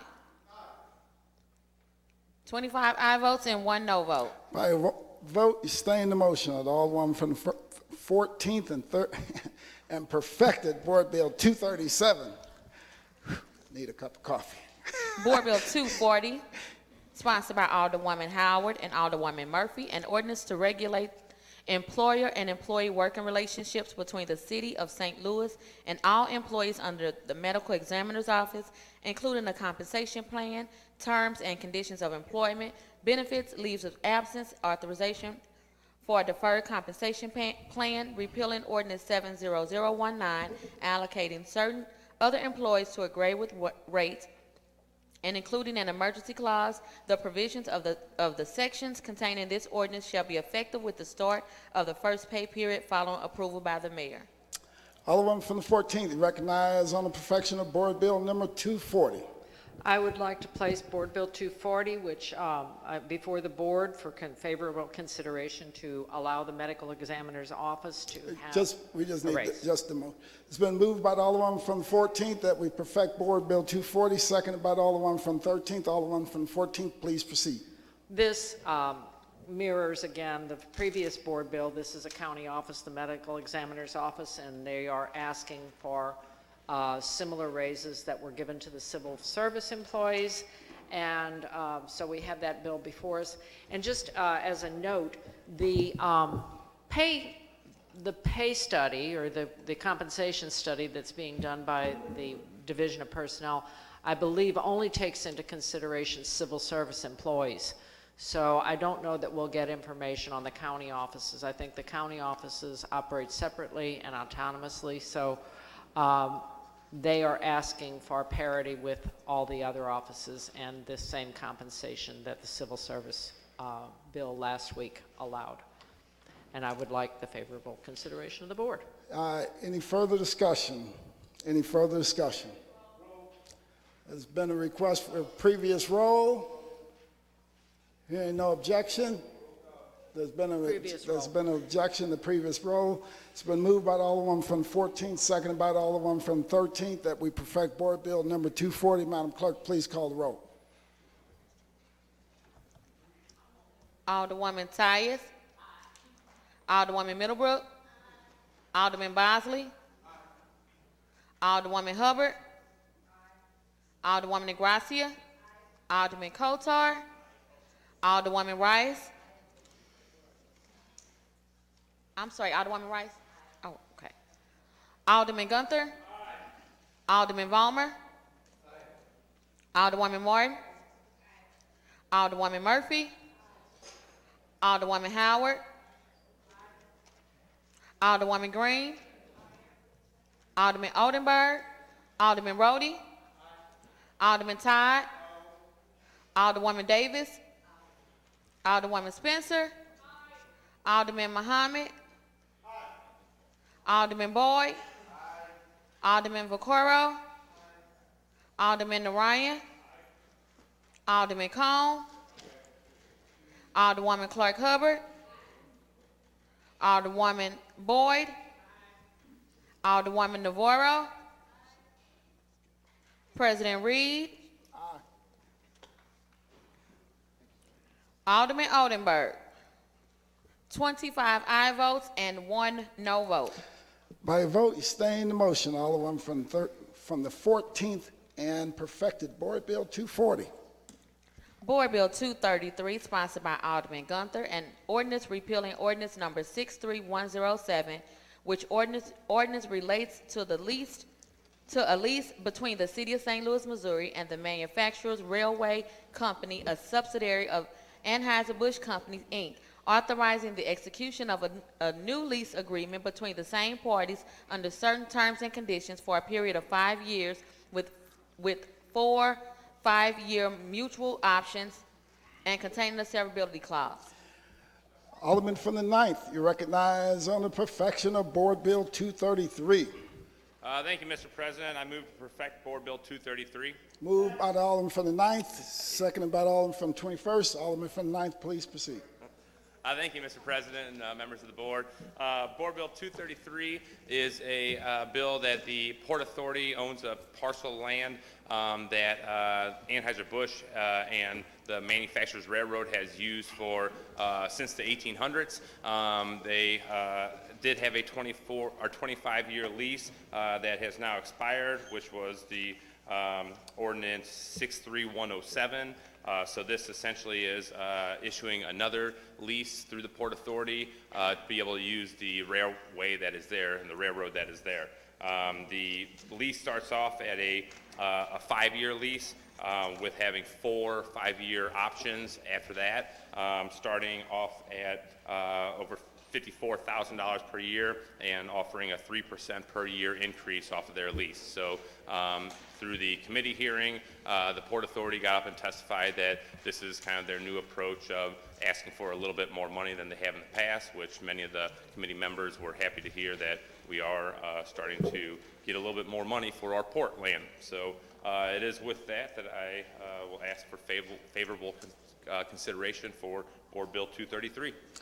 Any further discussion? Any further discussion? Alderman from the first. Mr. President, members of the board. I would request if the alderman from the ninth would yield. Alderman from the ninth will yield the question to Alderman from the first. Absolutely. Alderman from the first, please proceed. Alderman, first of all, I just want to say thank you. In our committee a few weeks ago, we had a substantial piece of land that for the last 50, 60, 70 years, they were paying $100, 70 years, $100 a year for substantially improved land. So you're getting more, that's great. We were getting more finally under that piece, but to go for 70 years to pay $100 a year is something interesting for me. My question to you is this going to be a continued lease? Is there any chance that there will be a purchase, or are we just going to continue to lease this out? Do you know? It is my understanding that we are going to continue to lease it out. One of the main questions I had was we are setting this agreement for 5 years with having those 4 5-year options after that, and we do have, I asked that we have the ability to renegotiate every 5 years, so that if the economy starts going better and we can get more money out of it, then that would be great. But they did make clear, though, that because of the bill, that the leases will be negotiated through Port Authority and they will not come back to the board for reapproval. But at least we have that in there, that we get to renegotiate every 5 years. Do a 3% increase, is that yearly or is that every 5 years? Every year. Okay. Yearly. Yep. All right. Thank you so much. I have no further questions. Thank you. Any further discussion? Alderman from the 14th. Will the alderman from the 9th yield for questions? Alderman from the 9th will yield the question to the Alderman from the 14th. Absolutely. Alderman from the 14th, please proceed. I have a question. Are they paying taxes on this land? No. Or is this The strictly city- a lease? Yeah, the city still owns it. So I would say no. Now, I'm guessing this, but I would say no. It would be interesting to know that, because on what the alderman for the first was referring to, they were paying taxes on that land. However, they were getting a $100 lease. Now they're going to be paying taxes, and we've upped the ante on that. And I'm just curious. I will definitely look into that. I do not Okay. have that. It may be exact in the answer. contract somewhere, but Okay. yeah, it'd be interesting to know if they're paying land taxes. Okay, thank you. Alderman from the 21st. Thank you, Mr. President. Will the alderman for the 9th? Alderman from the 9th will yield the question to the Alderman from the 21st. Yes, I will. Alderman from the 21st, please proceed.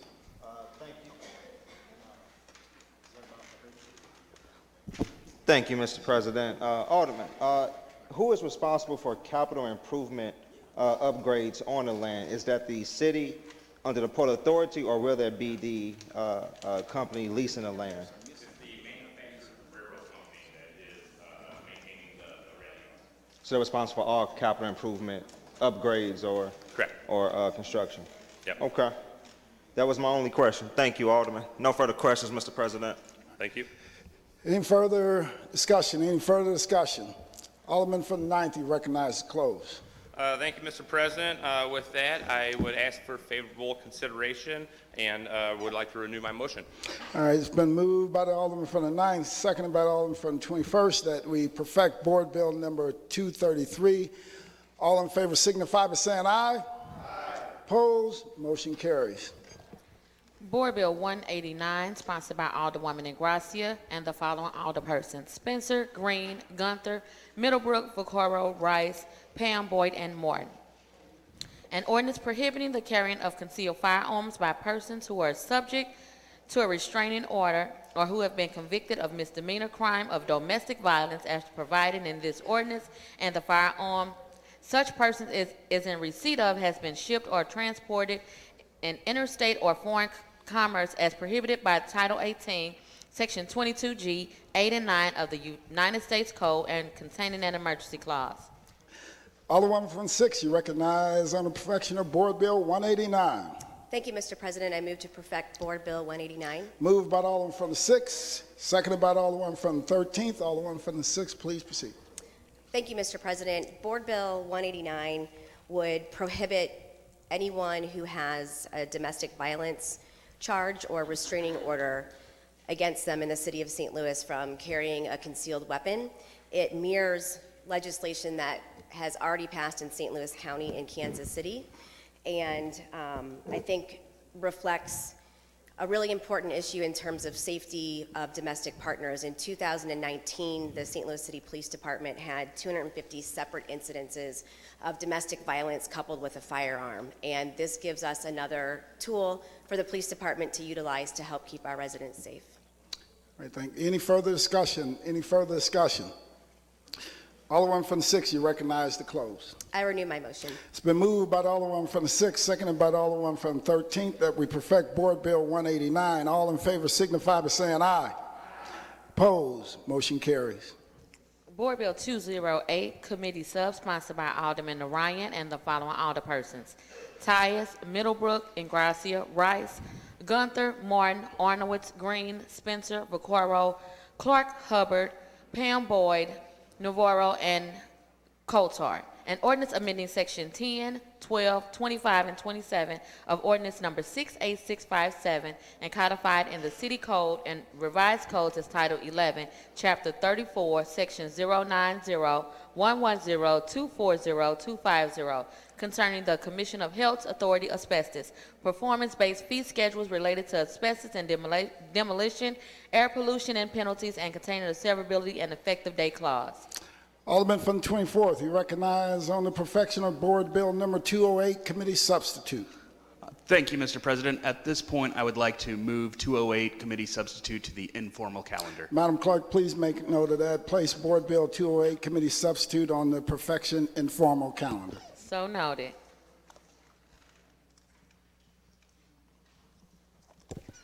Board Bill 217, sponsored by Alderman Rhodey. An ordinance authorizing and directing the mayor and comptroller of the city of St. Louis to execute upon the receipt of and in consideration of the sum of $250 and other good and valuable consideration a quitclaim deed to remise, release, and forever quitclaim until Julia D. Lopez and Veronica A. Knoll, certain city-owned property located in City Block 5114, which property is known and numbered as 4219 Gibson Avenue in the city of St. Louis, Missouri. Alderman from the 17th, you recognize on the perfection of Board Bill 217. Yes, Mr. President, I move to perfect Board Bill number 217. Moved by Alderman from the 17th, seconded by Alderman from the 10th. Alderman from the 17th, please proceed. I renew my motion. Any further discussion? Any further discussion? It's been moved by Alderman from the 17th, seconded by Alderman from the 10th, that we perfect Board Bill 217. All in favor signify by saying aye. Opposed? Motion carries. Board Bill 218, as amended, sponsored by Alderman Rhodey, an ordinance authorizing and directing the mayor and comptroller of the city of St. Louis to execute upon receipt of and in consideration of the sum of $1,250 and other and valuable consideration a quitclaim deed to remise, release, and forever quitclaim unto the Transgender Memorial LLC, certain owned property located in City Block 3984, which property is known in number as 1485 through 1487 South Vandervander Avenue in the city of St. Louis, Missouri. Alderman from the 17th, you recognize on the perfection of Board Bill 218 as amended. Yes, Mr. President, I move for perfection of Board Bill 218. It's been moved by the Alderman from the 17th, seconded by the Alderman from the 25th and the 10th. Alderman from the 17th, please proceed. Yes, Mr. President. There's several people who had asked to be added as co-sponsor, the Alderman from the 9th, and several people in the committee the other day when we had this as well. I'm sorry, I can't remember who all asked, but... Madam, hold on for a second. Who would like to be added as co-sponsor, because this is the last time to do it. So, Madam Clerk, are you ready? You have the Alderwoman from the 19th, Alderman from the 23rd, the Alderwoman from the 13th, Alderman from the 7th, Alderwoman from the 6th, Alderwoman from the 28th, Alderwoman from the 2nd, Alderwoman from the 26th, 25th, and 20th, the 9th, the 10th, and the 8th, and the 14th, and the 22nd, and the 27th. And So of course, myself also. And Alderwoman from the 15th. It's close. Anyone else that I've missed? Madam Clerk, can you please read back those numbers? Absolutely. That was President Reed, Alderwoman from the 9th, 23rd, 13th, 7th, 6th, 28th, 2nd, 15th, 9th, 20th, 23rd, 26th, 27th, 22nd, 10, 8, and 14. Is that everyone? Did you hear everybody hear the number called? Yeah. Read that list one more time, Sure. Madam Clerk. President Reed and the following alderpersons: 19, 23, 13, 7, 6, 28, 2nd, 15, 9th, 10th, 8th, 14th, 20th, 23rd, 26th, 27, and 22. And 24 and 25. So noted.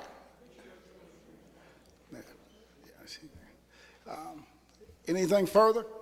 Alderman from the 17th, you recognize the close. Yeah, Mr. President, some years ago when I began trying to develop a business plan for the 17th Ward, we had a number of components of that. One of it was assembling the tools of an innovative economy, valuing our past, and we expanded historic districts. The innovative economy, of course, was Cortex, creating a walkable community, and of course, which led us to the new Metro Stop, the farm-based code, and a variety of other things. But a core component of that kind of marketing strategy was thinking in terms of the 2.7, 2.8 million people that live in our region.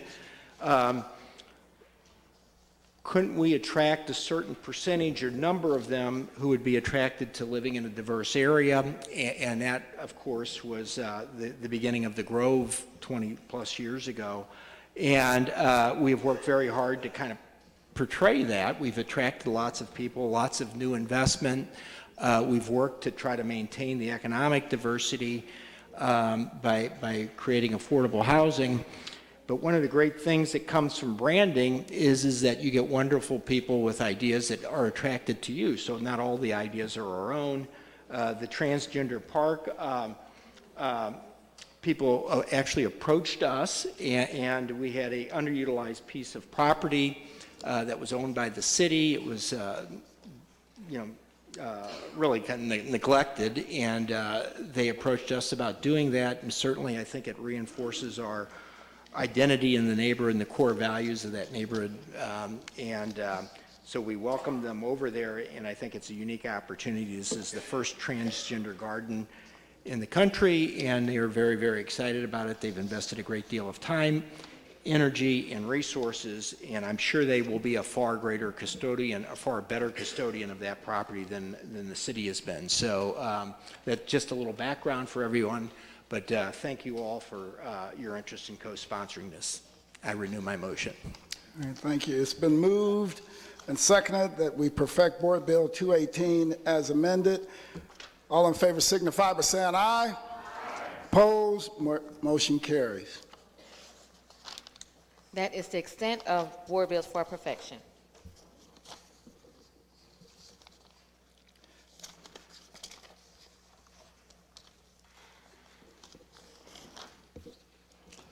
Third reading consent.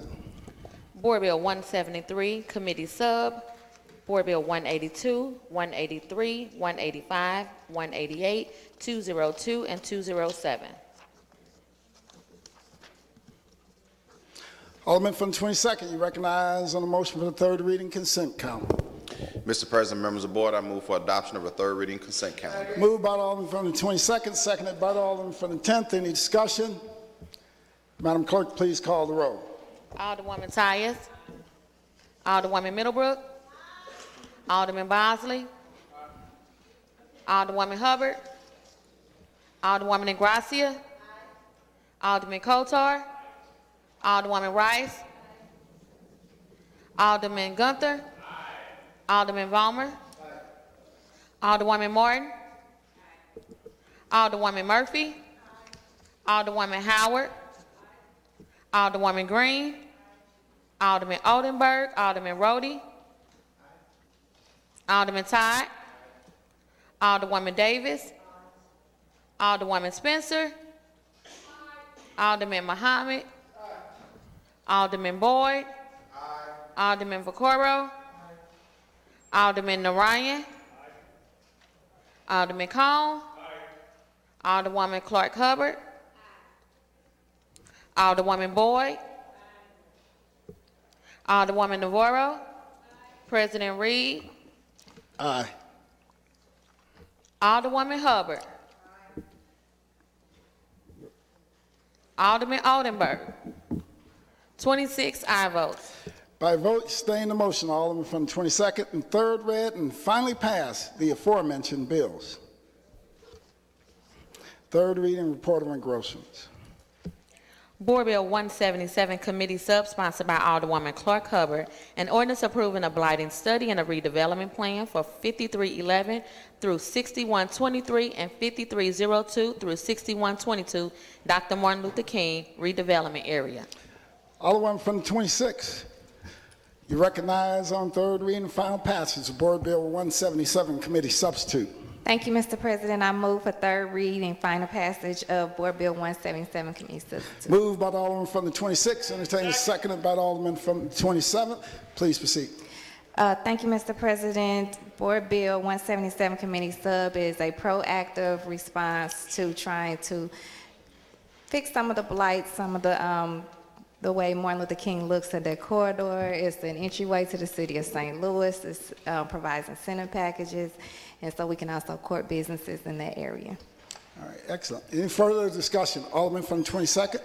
Yes, Mr. President, members of the board, I want to thank the Alderman from the 26th for taking the lead on this redevelopment plan. It's an opportunity for developers to know we're open for business along Martin Luther King. Again, as I said earlier, you know, that area was the shopping mecca 60 years ago, where it generated a lot of economic activity and commerce for this region. And there's a lot of opportunities there. You know, some people drive through Martin Luther King and they look at slum and blight and challenges, but I always talk to them about these are real opportunities. Creating a redevelopment plan provides the tax abatement incentives. But in addition to that, there may be other funding that we can help support businesses that would like to come to Martin Luther King to redevelop and make it a crown jewel the way it used to be many years ago. Full disclosure, I do have property in that footprint, and I will be abstaining from the vote. But again, I want to appeal to everybody that would know about this. Please consider coming along Martin Luther King and bringing in a business, helping us redevelop that community, and just support a good community. You know, it's our opportunity to thrive. It's a great opportunity. I'm excited about it. People in the 22nd Ward and 26th Ward are excited about it. And let's go get it done. Again, I want to thank and appreciate the Alderman from the 26th for taking the lead on this. All right, thank you. Alderman from the 19th. Mr. President, members of the board, I support this because I know when it was thriving. My family went there every Saturday, and we could find anything we wanted. But if we don't move forward and create these development plans and issue the RFPs to give notice to people to come and do business, that's critical. So this is a good start. I don't know how many people went and looked at that market value study they had on real estate for the city of St. Louis, but you see it was a very, very distinctive line drawn. North St. Louis, you have no value. And so now let's start doing it. Thank you. All right, thank you. Any further discussion? Any further discussion? Alderman from 26, you recognize the close. Thank you again, Mr. President. I renew my motion. All right, it's been moved by the Alderman from 26, seconded by the Alderman from 27th, that we third read and final pass Board Bill 177, Committee Substitute. Madam Clerk, please call the roll. Alderwoman Tyus. Alderwoman Middlebrook. Alderman Bosley. Alderwoman Hubbard. Alderwoman Negracia. Alderman Kotar. Alderwoman Rice. Alderman Gunther. Alderman Vollmer. Alderwoman Martin. Alderwoman Murphy. Alderwoman Howard. Alderwoman Green. Alderman Oldenburg. Alderman Rhodey. Alderman Todd. Alderwoman Davis. Alderwoman Spencer. Alderman Muhammad. Alderman Boyd. Alderman Vaccaro. Alderman Narayan. Alderman Cone. Alderwoman Clark Hubbard. Alderwoman Boyd. Alderwoman Navarro. President Reed. Aye. Alderman Oldenburg. 25 aye votes and 1 abstain. By vote, staying the motion, Alderman from the 26th and third read and finally passed Board Bill 177 committee substitute. Congratulations, Alderwoman from the 26th. That board bill was well overdue. Let's give her a round of applause. I think that's great that we're moving forward. Report of enrollment. Board Bill 173 committee sub, 182, 183, 185, 188, 202, 207, and 177 committee sub. All other business being suspended, the President shall in open session affix his signature hereto to the end that these may become law.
We'll dispense with line item 21, second reading resolutions.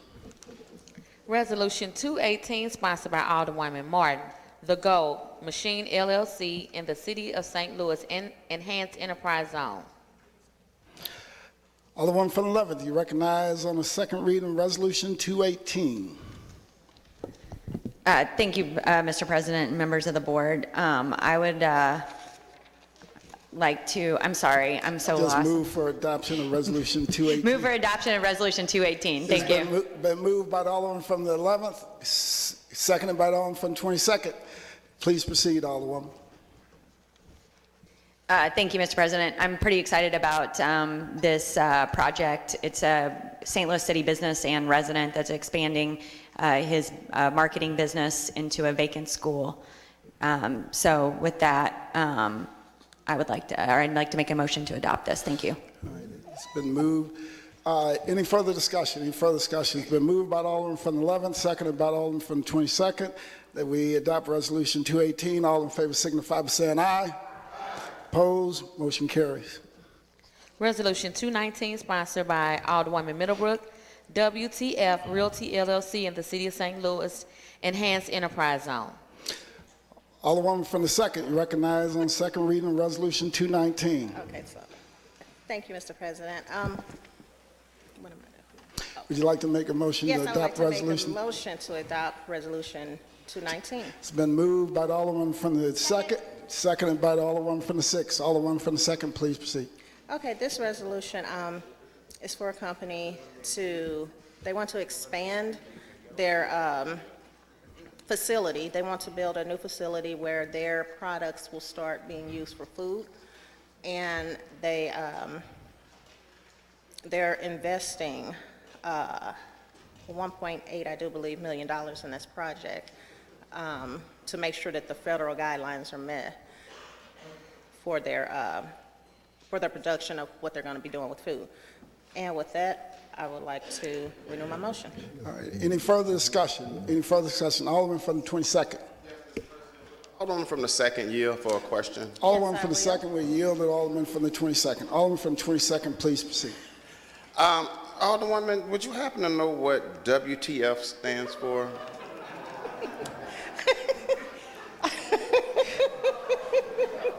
No, I do not know what that stands for, Alderman. Okay, no further questions. All right. Thank you. Any further discussion? Any further discussion? It's been moved and seconded that we adopt Resolution 219. All in favor signify by saying aye. Opposed? Motion carries. The Public Safety Committee report. The Public Safety Committee approved the mayor's reappointment to the Civilian Oversight Board with the due pass recommendation. Sierra Simrall, David Bell,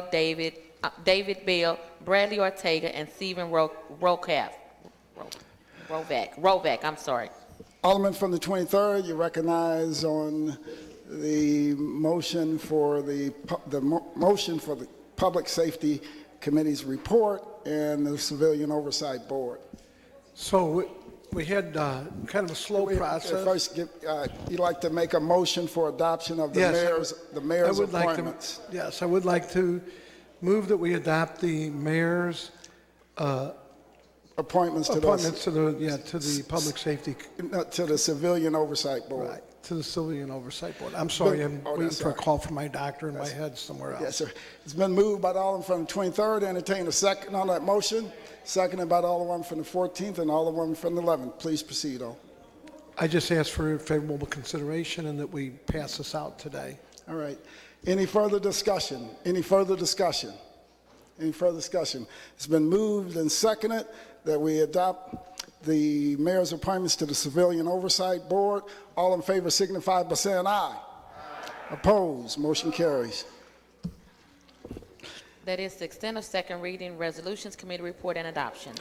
Miscellaneous unfinished business. We have none. Announcements.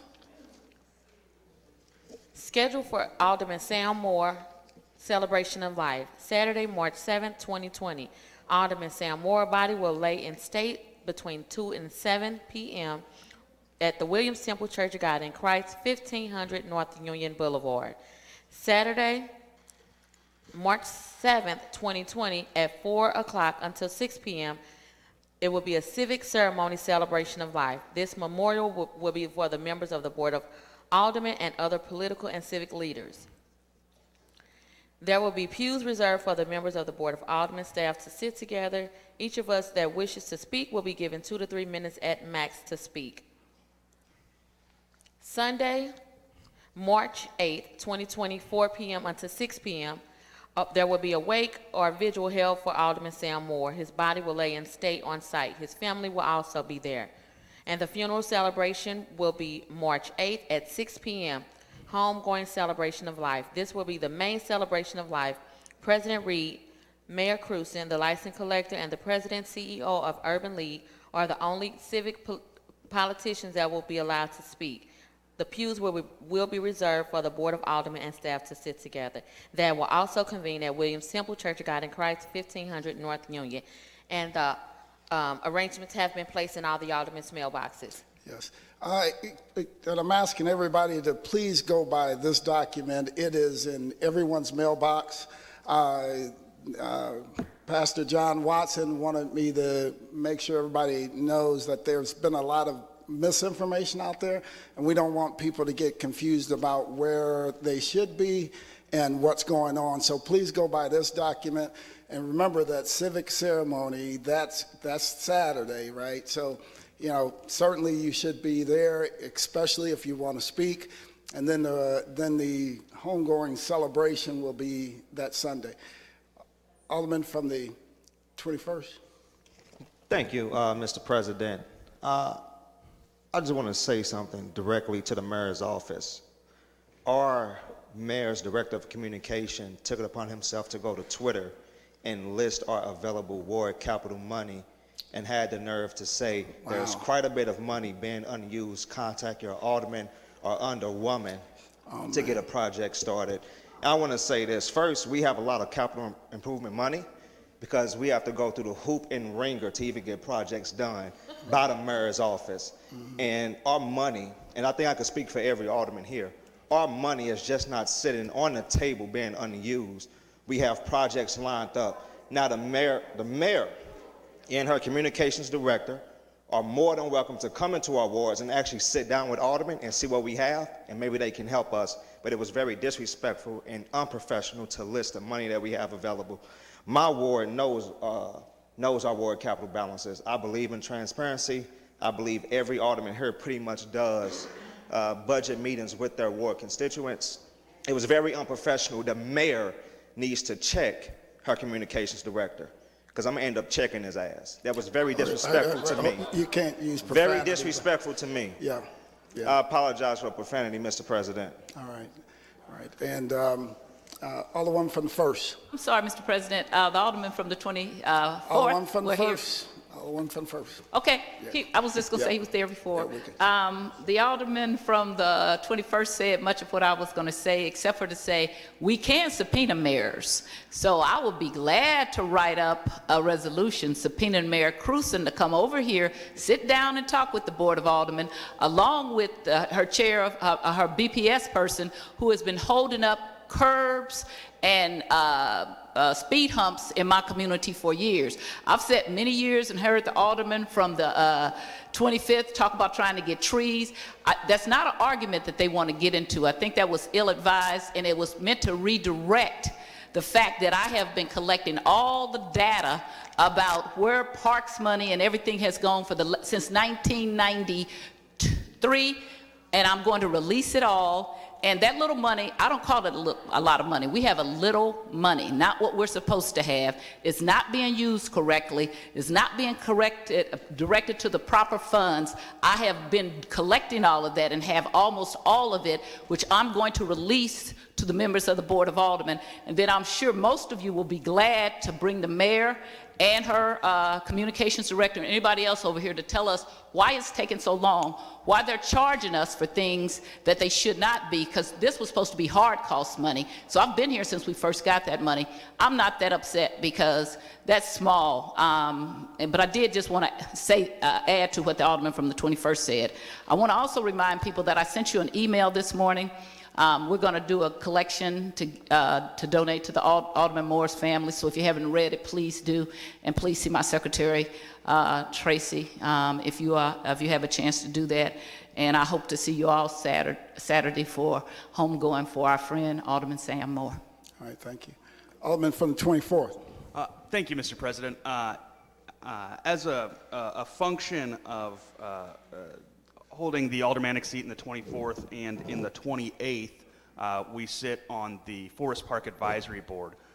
There is a playground that is being redone over in Turtle Park and Forest Park, and we're trying to create a diverse coalition of people to come in and let us know what the residents of the city would like to see out of this playground.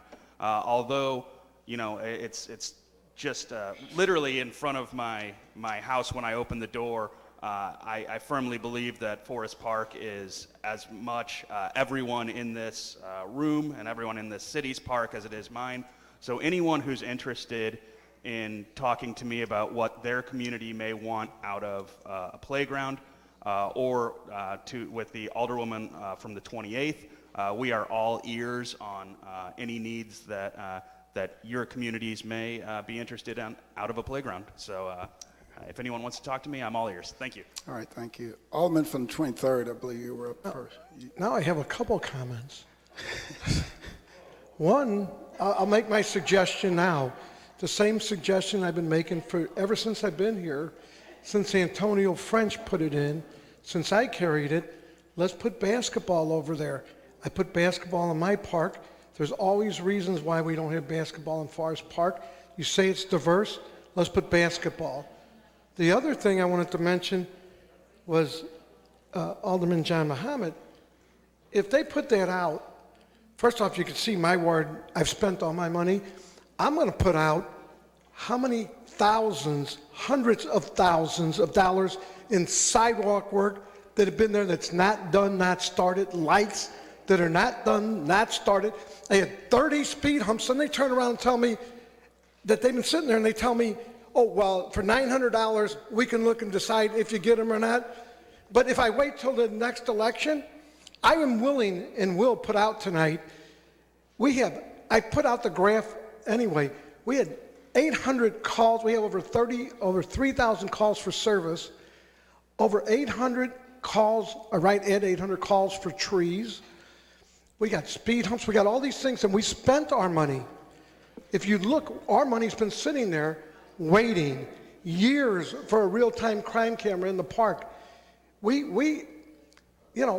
Anyway, I'll put it out tonight, but it is a slap in my face to sit there and say, because I think we got like $10,000 that we didn't spend. I don't know what they wrote, but this is the first I'm hearing it. But how about the hundreds of thousands of dollars that are tied up in BPS with a bunch of, and I know I can't use bad words. Can I use initials? Anyway, I'm really aggravated about that, multiply. And please consider basketball in Forest Park. All right, thank you. Alderman from the 25th, thank you. And thanks for coming back up. Yeah, thank you, Mr. President. I'll echo the sentiments of my colleagues that have already expressed, frustration over the communications director sharing that. What is a wholly inaccurate list, what that list represents is funds that have not been earmarked specifically into another account. It does not take into consideration funds that have been earmarked for projects that are being saved, through a 900 account or otherwise. And it is of great frustration because, there's a tremendous need for capital improvements throughout this city, many of which we have to get funded through grants, whether those are private or governmental grants that require matching funds. And, so some of those funds are being required or saved to the side for those types of projects. One in my ward in particular is the Louisiana Calm Street project. We've got a multi-phase project, and the only phase that's been funded so far is the first phase, which 80% of that's being paid for through federal dollars. We have no cooperation from the mayor's office in terms of trying to secure funding for the additional 2 phases that need to happen. And it's not even a significant project. The total project cost would be somewhere in the neighborhood of $5 million, which in city budget terms is a drop in the bucket. But in terms of ward capital, when you only get about $300,000 a year, saving up $1.5 million for each phase, that's a multi-year project, in terms of just saving for that. And that's if you're allocating the entire allotment each year for that project, which obviously we can't do because we have dumpsters we need to buy and sidewalks that need to get fixed and trees that need to be planted, roads that need to be paved. I also, as alderman representing the South Grand area, I represent Grand from Chippewa down to Delore on both sides. In order for me to repave that, that's hundreds of thousands of dollars to repave Grand Boulevard. That's a citywide street. That's not a street that should be paid for out of a ward capital account. Kings Highway, Jefferson, South Broadway, Martin Luther King, those should be coming out of city capital accounts. Those should not be used by ward capital accounts. And yet here we are, using ward capital accounts to pay for citywide expenditures, which is something that the mayor's office should be addressing instead of putting this nonsense out on social media to stoke our constituents into thinking that we aren't doing what's in the best interest of our neighborhood. It's really disingenuous to do so, and it's something that, they really need to issue an apology, I believe, to this full board as a result of spreading disinformation. On a lighter note, I would like to make note, I know that we have ceremonies for our friend and colleague from the 4th Ward this weekend. However, if you haven't been, there's a wonderful event every year at the St. Louis Art Museum called Art in Bloom, which is a wonderful time for families or individuals to go and appreciate the art at the Art Museum in a new light, in a new fashion. The Art Museum invites local floral artists from all over the region to basically get assigned a piece of work to replicate in a floral arrangement. And if you haven't been, it's stunning. It's absolutely gorgeous. it's a great time to reflect. It's something that I enjoy doing that brings me some inner peace. So I'm going to do my best to make my way over to the Art Museum this weekend. I hope anyone who's watching might be able to take a few moments out of your day to do the same. All right, thank you. Isn't it? It's this weekend. You guys can figure that out in a minute. Alderwoman from the 5th. Thank you, Mr. President, members of the board. I just had to rise and say something about this post that was out on Twitter, and I think it's very unfortunate that this was put out there, because in my community, we still have constituents who think that we get $300,000 like in salary, and they really don't know how hard we work to try to allocate that money properly. Like myself, I've been waiting for 3 years with $250,000 allocated just for cameras in my ward, and in my ward, I bank a lot of money to assist with major development, because sometimes that gap for things in the public right-of-way and infrastructure, that's the only means to help get projects done. And so even with that, it takes all day to do everything. I've tried to get speakers in the park. They sent me a bid yesterday for 4 waterproof speakers in a park. They sent me RFP for $20,000. Okay, $20,000. First, parks didn't even want to do it, and I start CCing stuff to everybody. It's just unheard of, the stuff that we have to go through to even get this money allocated. So I think when someone puts something out there like this, I mean, trust me, in my world, we will spend it, but the hurdles and hoops that you have to jump through to even spend the money, even make your neighborhood safe, is just unreal. So I feel that we are owed an apology as well. And in closing, I would just like to ask the Alderwoman of the 1st if she has some means for some of that big bank she's holding. I'll take some of it in the 5th Ward. Congratulations on the almost $2 million. Alderwoman from the 1st. Mr. President, members of the board, in fact, I'm going to get that $8 million that you all stole from the real 20th Ward, so don't forget about that. That $2 million is already committed to curbs, speed humps, okay? And I'm going to have to pay for curbs on Kings Highway, except for that Alderwoman from the 1st is known from doing her homework. Ordinance 62885. I was already working on it. Ordinance 62885 is the original ordinance we passed to go out to the people of the city of St. Louis. Is how we got our tax money in the first place and our capital half improvement. So what you need to know about ordinance 62885, never ever start a fight with a person who's already doing homework on you, because I will tell everything. Let me tell you, first of all, we're supposed to have an account that's called the Citywide Capital Improvement Account. We've had that for years. When I left here, we had that. That's how you got Broadway, Gravois, South Grand, North Grand, Kings Highway, Union. That was supposed to be put up for that. I'm going to share with you guys. I'll get you a new copy because mine's already marked up, because I was already getting ready. I was working on a resolution about telling us what they've done with our money and how we're supposed to each have a separate sub-account, and we're supposed to be, they're supposed to tell Ways and Means every year what they're doing with that account, and we're supposed to be an update. So since they want to get into a fight with a bear who actually has all the facts, let the fight begin. I am going to bring a resolution here, finish my resolution Friday. We can have a conversation with the mayor, with the president of BPS. Alderman from the 22nd and I already had gone up there trying to clear up the speed humps. So if the mayor wants to come over, or if she wants to send her little person back out to say, I'm sorry, I don't want this fight, it's one or two ways we can do it. We can actually have a fight and bring her over here, which we will win, or we can have him pull that back and say, that's not true. And we don't need to spend our money on parks, because we have a gigantic park funds. And maybe we need to move that $50 million we've spent over to Forest Park, over to all our park funds. We can change this. So if you keep running your mouth and you don't know what you're talking about and you think you're undermining us, we are the legislative body with the purse strings. And don't forget, 20 aldermen outweigh any mayor. You may go down to Jefferson City and overrule us on things you have no business, but 20 aldermen who are upset about you putting the misinformation out, we can change ordinances and it will be veto-proof. So I will come back here this Friday with a thing about the mayor coming to have a conversation with us if I don't hear an apology from this young man, because this money is almost all of it is committed someplace else. I appreciate you. Thank you very much. All right, thank you. Alderman from the 23rd. That's sort of what I was going to say. Of course, I'm sad to say I've got the least amount of money at $9,000, but you know, I still have thousands and thousands of dollars that are committed to projects that haven't started. If they want to put something out, let's get them to put out how many millions and millions of dollars are tied or put into projects that they're sitting on. I know what they're going to tell us. Oh, well, it rained, the sun was in our eyes, we couldn't get a truck, but there's millions and millions of dollars.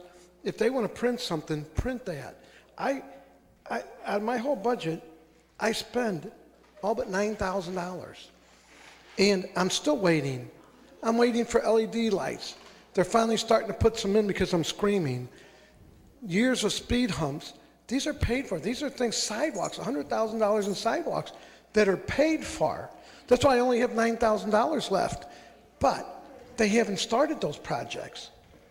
I'd like to know how much money is in projects throughout the city that we've all put in as aldermen.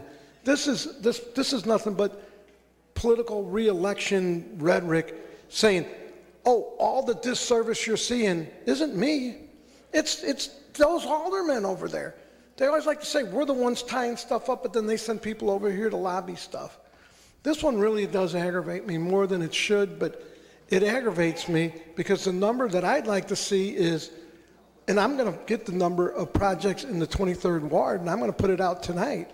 How much money we're waiting for, sidewalks.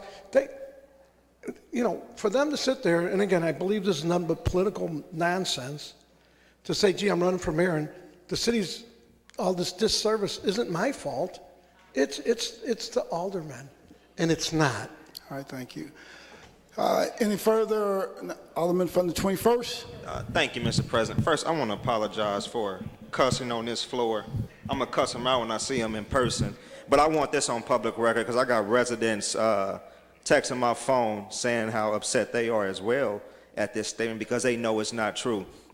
I have 43 streets waiting to be repaved. I have 16 streets waiting for speed bumps. I have 69 streets waiting for new curbs and new sidewalks. I have 113 buildings still waiting for demolition, and we are still waiting to receive funds to continue and complete the O'Fallon Park renovation project, something that the last 5 aldermen before me, who I succeeded, were trying to start. We are close to finishing, but we can't finish it because BPS is holding the line. It's the mayor's office that is holding the line on a lot of projects getting done. And it's this type of tweet, I'm just really frustrated because it's that type of tweet and that consistent undermining that creates the narrative, which is completely false, that the Board of Aldermen or Alderman Awards don't do anything or don't work for the betterment of their communities. It's the mayor's office that continues to push this blanket statement that is not true, that we don't do anything in our wards, and that we're part-time city employees. I work well over 50 hours a week, and I know all of you do as well. I'm frustrated, I'm disappointed. She needs to issue an apology, he needs to issue an apology. Madison, you need to handle that, because that is completely disrespectful. That's not how you treat the legislative branch of government. I tell you what, I'm with the Alderwoman of the 1st Ward. Add me as a co-sponsor on your resolution. I wish you could add me 7 times on it. I'm disappointed. Thank you, Mr. President. All right, thank you. Any further announcements? Any further announcements? Before we move on past this subject, I just want to tell each and every one of you, I'm proud of the work that you do in your wards each and every day. Having served on this Board of Aldermen for a long time, I know that when you're out in your wards, everybody looks at you and thinks that all of these things that preside over in the executive branch is your fault. It's beyond unfortunate that the mayor's new director of PR has had an adversarial relationship with this Board of Aldermen ever since he came. But the thing that is important for each and every one of you to know is that he had an adversarial relationship prior to him getting there. He is clear now that he thinks very little of this board. it helps to continue this perception of a board that is not engaged and not truly passionate about addressing the issues within their community. I think it's more than appropriate for us to get an apology from him and also the mayor, but it's going to take some vigilance to keep him in line. He just does not have a very favorable opinion of this board, and I can tell you that personally. So it's not an apology that's going to fix it. And just be clear about that. It's not an apology that's going to fix it. But, you know, thanks to each and every one of you who have stood up and let your voices be heard today. Alderman from the first. Mr. President, I want to also add, besides apology, and I don't care about that really, what we need is more people in certain instances. I'm going to take BPS. When I started and we got this money, we had 5 people that serviced the Board of Aldermen. We have 2 now. That's not enough people. We need to hire people back. The street humps, well, we've been having that conversation in streets. And so the problem is they want to take everything and privatize and send it out. The alderman from the 3rd said, well, the money that you're trying to make us spend, just hire 2 more people. The alderman from the 22nd and I went and we did meet with BPS about that.